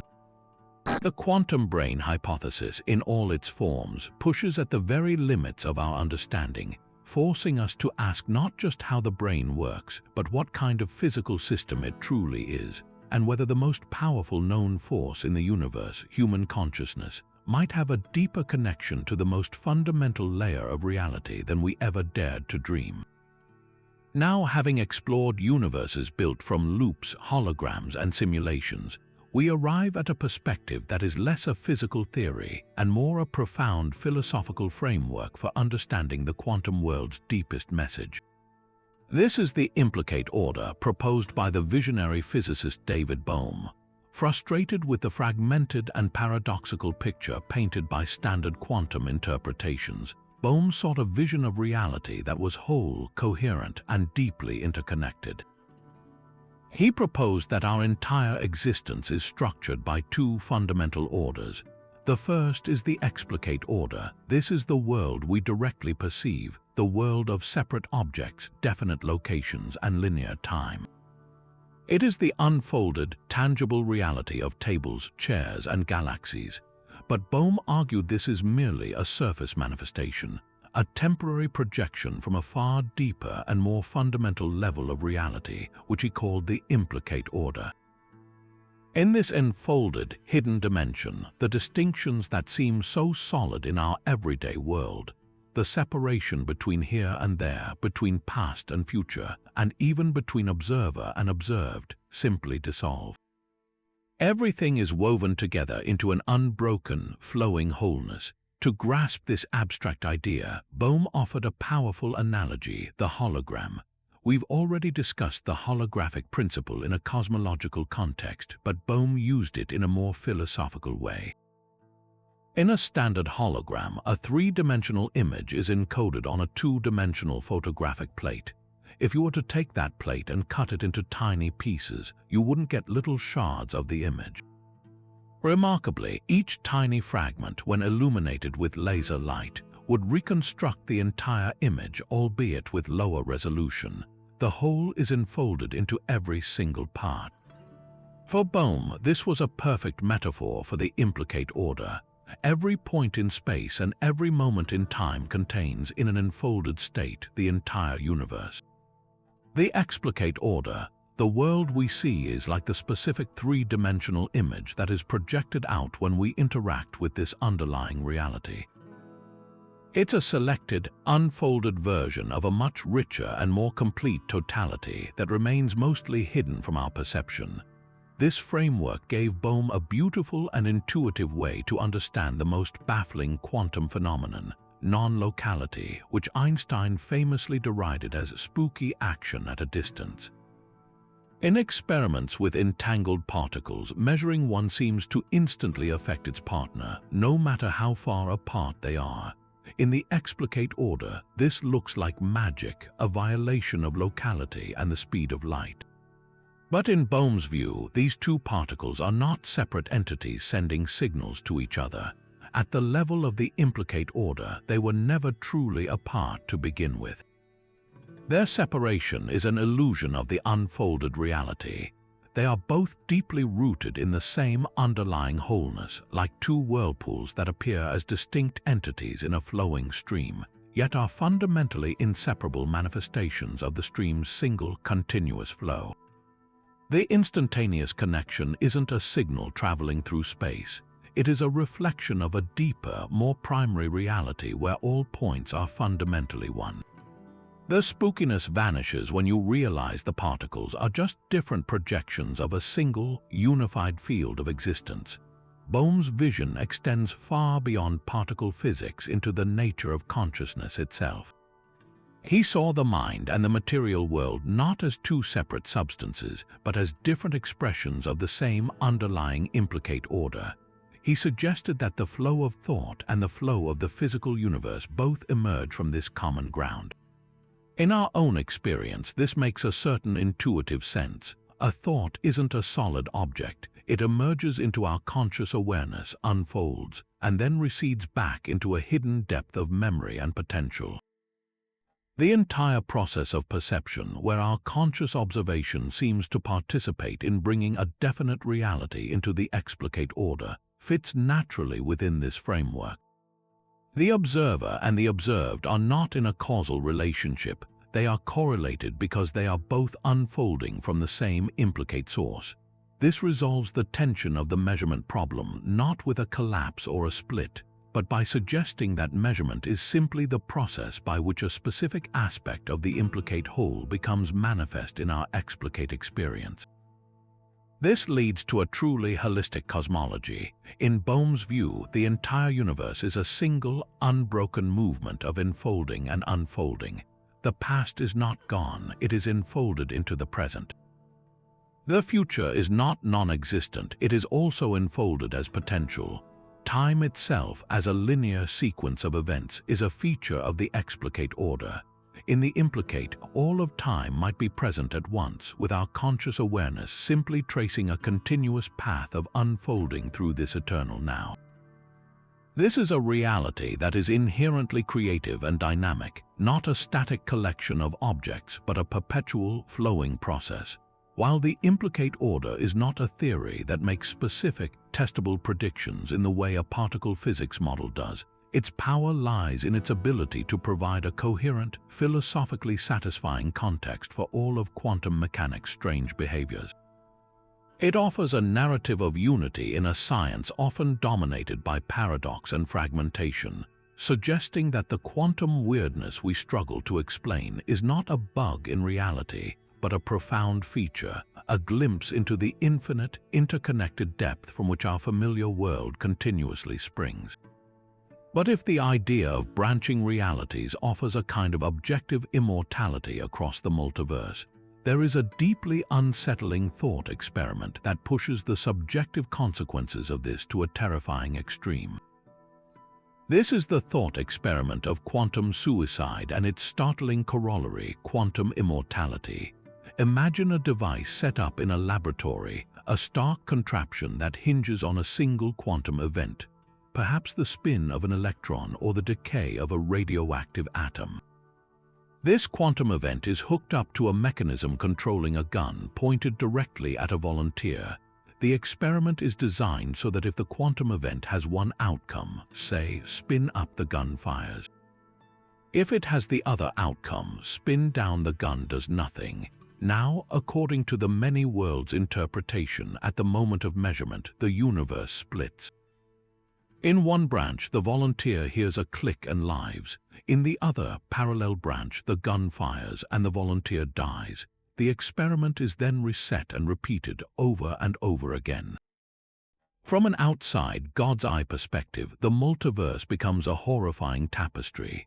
After just a few iterations, there are countless branches where the volunteer is dead, their story ended in a bloody conclusion.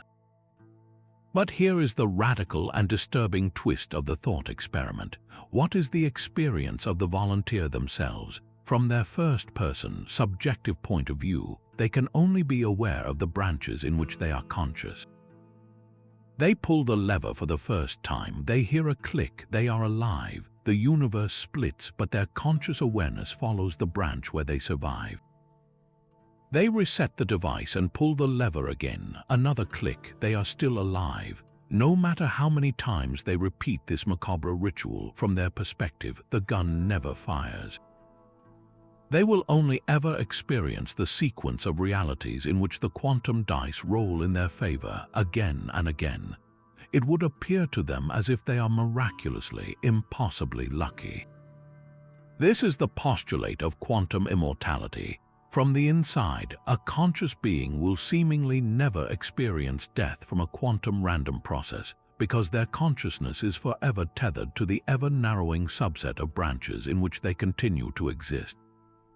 This leads to some truly bizarre and logically strained conclusions.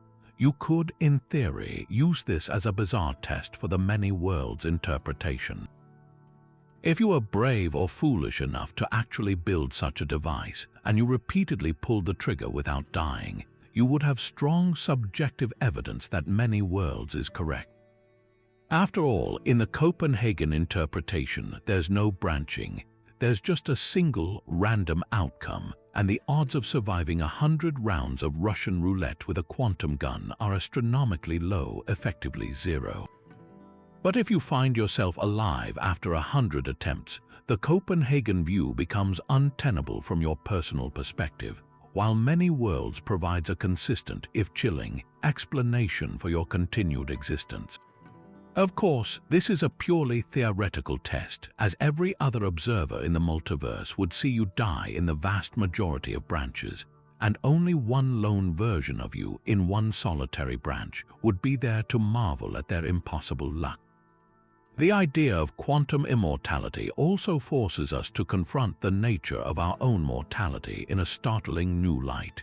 It suggests that any death that is not instantaneous and absolutely guaranteed by classical physics could, in principle, be survived in some branch of the multiverse.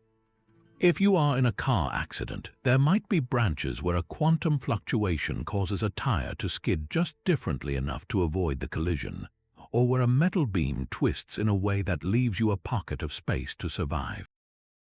Even on your deathbed from old age, the thought experiment implies there could be a branch where a quantum-triggered biochemical process miraculously reverses the cellular decay for just a moment longer, perpetuating your consciousness. This line of thinking can lead to a solipsistic nightmare where you are the only being guaranteed a form of immortality, while everyone else you know and love dies in countless other realities, leaving you increasingly isolated in a thinning ensemble of worlds where you stubbornly persist. It's an immortality that is not joyful or powerful, but rather a lonely and inescapable trap, a relentless continuation of experience without the final release of death. However, this thought experiment quickly runs into profound ethical and logical limits that prevent it from being taken as a literal description of reality. Ethically, it is monstrous. No one would ever sanction such an experiment, and for good reason.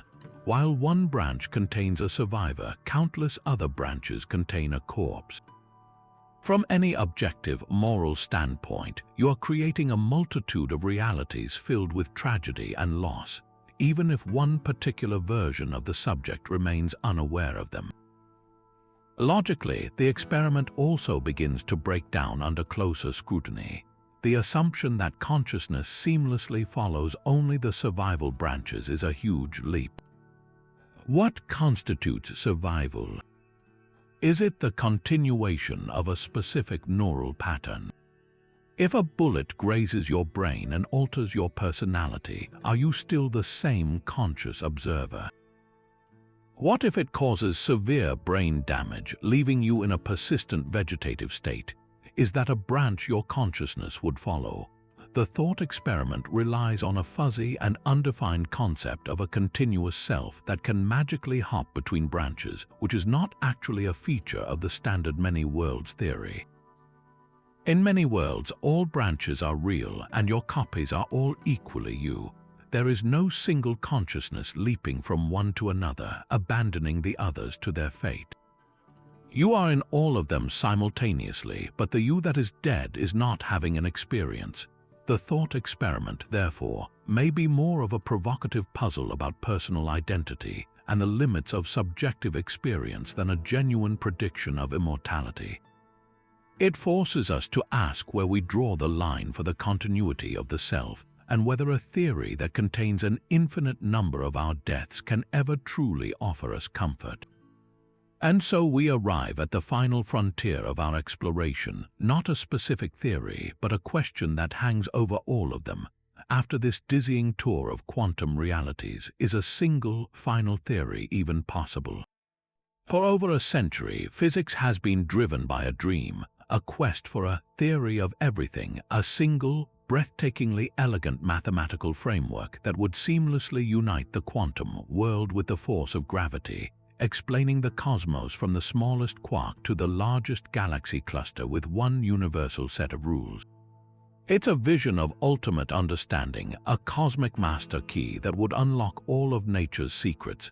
This search for unity has been the guiding star for giants like Einstein, who spent his later years searching for a unified field theory, and it continues to inspire the most ambitious work in string theory and loop quantum gravity today. The hope is that beneath the apparent chaos and paradox, reality is fundamentally simple, orderly, and comprehensible to the human mind. Yet our journey through these 30 theories suggests a starkly different and perhaps more profound possibility. What if reality is inherently pluralistic? What if the universe is just too rich, too complex, and too strange to be captured by a single, monolithic description? This isn't a failure of our science, but a reflection of the nature of existence itself. Consider the parable of the blind men and the elephant. One feels the leg and declares it a tree, another touches the trunk and is sure it's a snake. A third grasps the tail and thinks it's a rope. Each description is correct from its own limited perspective, yet completely misses the totality of the elephant. In a similar way, the Copenhagen interpretation, the many worlds view, the holographic principle, and all the others might each be touching a different part of the same cosmic truth. They are not necessarily competing for a single crown of correctness. They could be complementary narratives, each valid and useful within its own specific domain of inquiry. The quantum world might not be a puzzle with one missing piece, but a multifaceted jewel that reveals a different color depending on the light in which you hold it. This forces us to confront the very tools we use to understand reality, starting with the enigmatic power of mathematics. It is nothing short of miraculous that a species that evolved to throw spears and avoid predators developed a language of abstract symbols that can so perfectly describe the behavior of subatomic particles and the curvature of spacetime. As physicist Eugene Wigner famously noted, the unreasonable effectiveness of mathematics in the natural sciences is a blessing we don't fully understand. But is this because the universe is mathematics, as some Platonists believe, or is mathematics simply the most powerful filter our brains have devised for organizing our sensory experiences? Perhaps our mathematical theories are not discovering a pre-existing mathematical reality, but are instead powerful maps that we draw. And as any cartographer knows, no single map can represent a territory in its entirety. A road map, a topological map, and a political map of the same region all show different yet equally true aspects of the same place. Demanding one final map is to misunderstand the purpose of mapping. Our different quantum interpretations might be different types of maps for the same quantum territory, each invaluable for navigating different kinds of questions.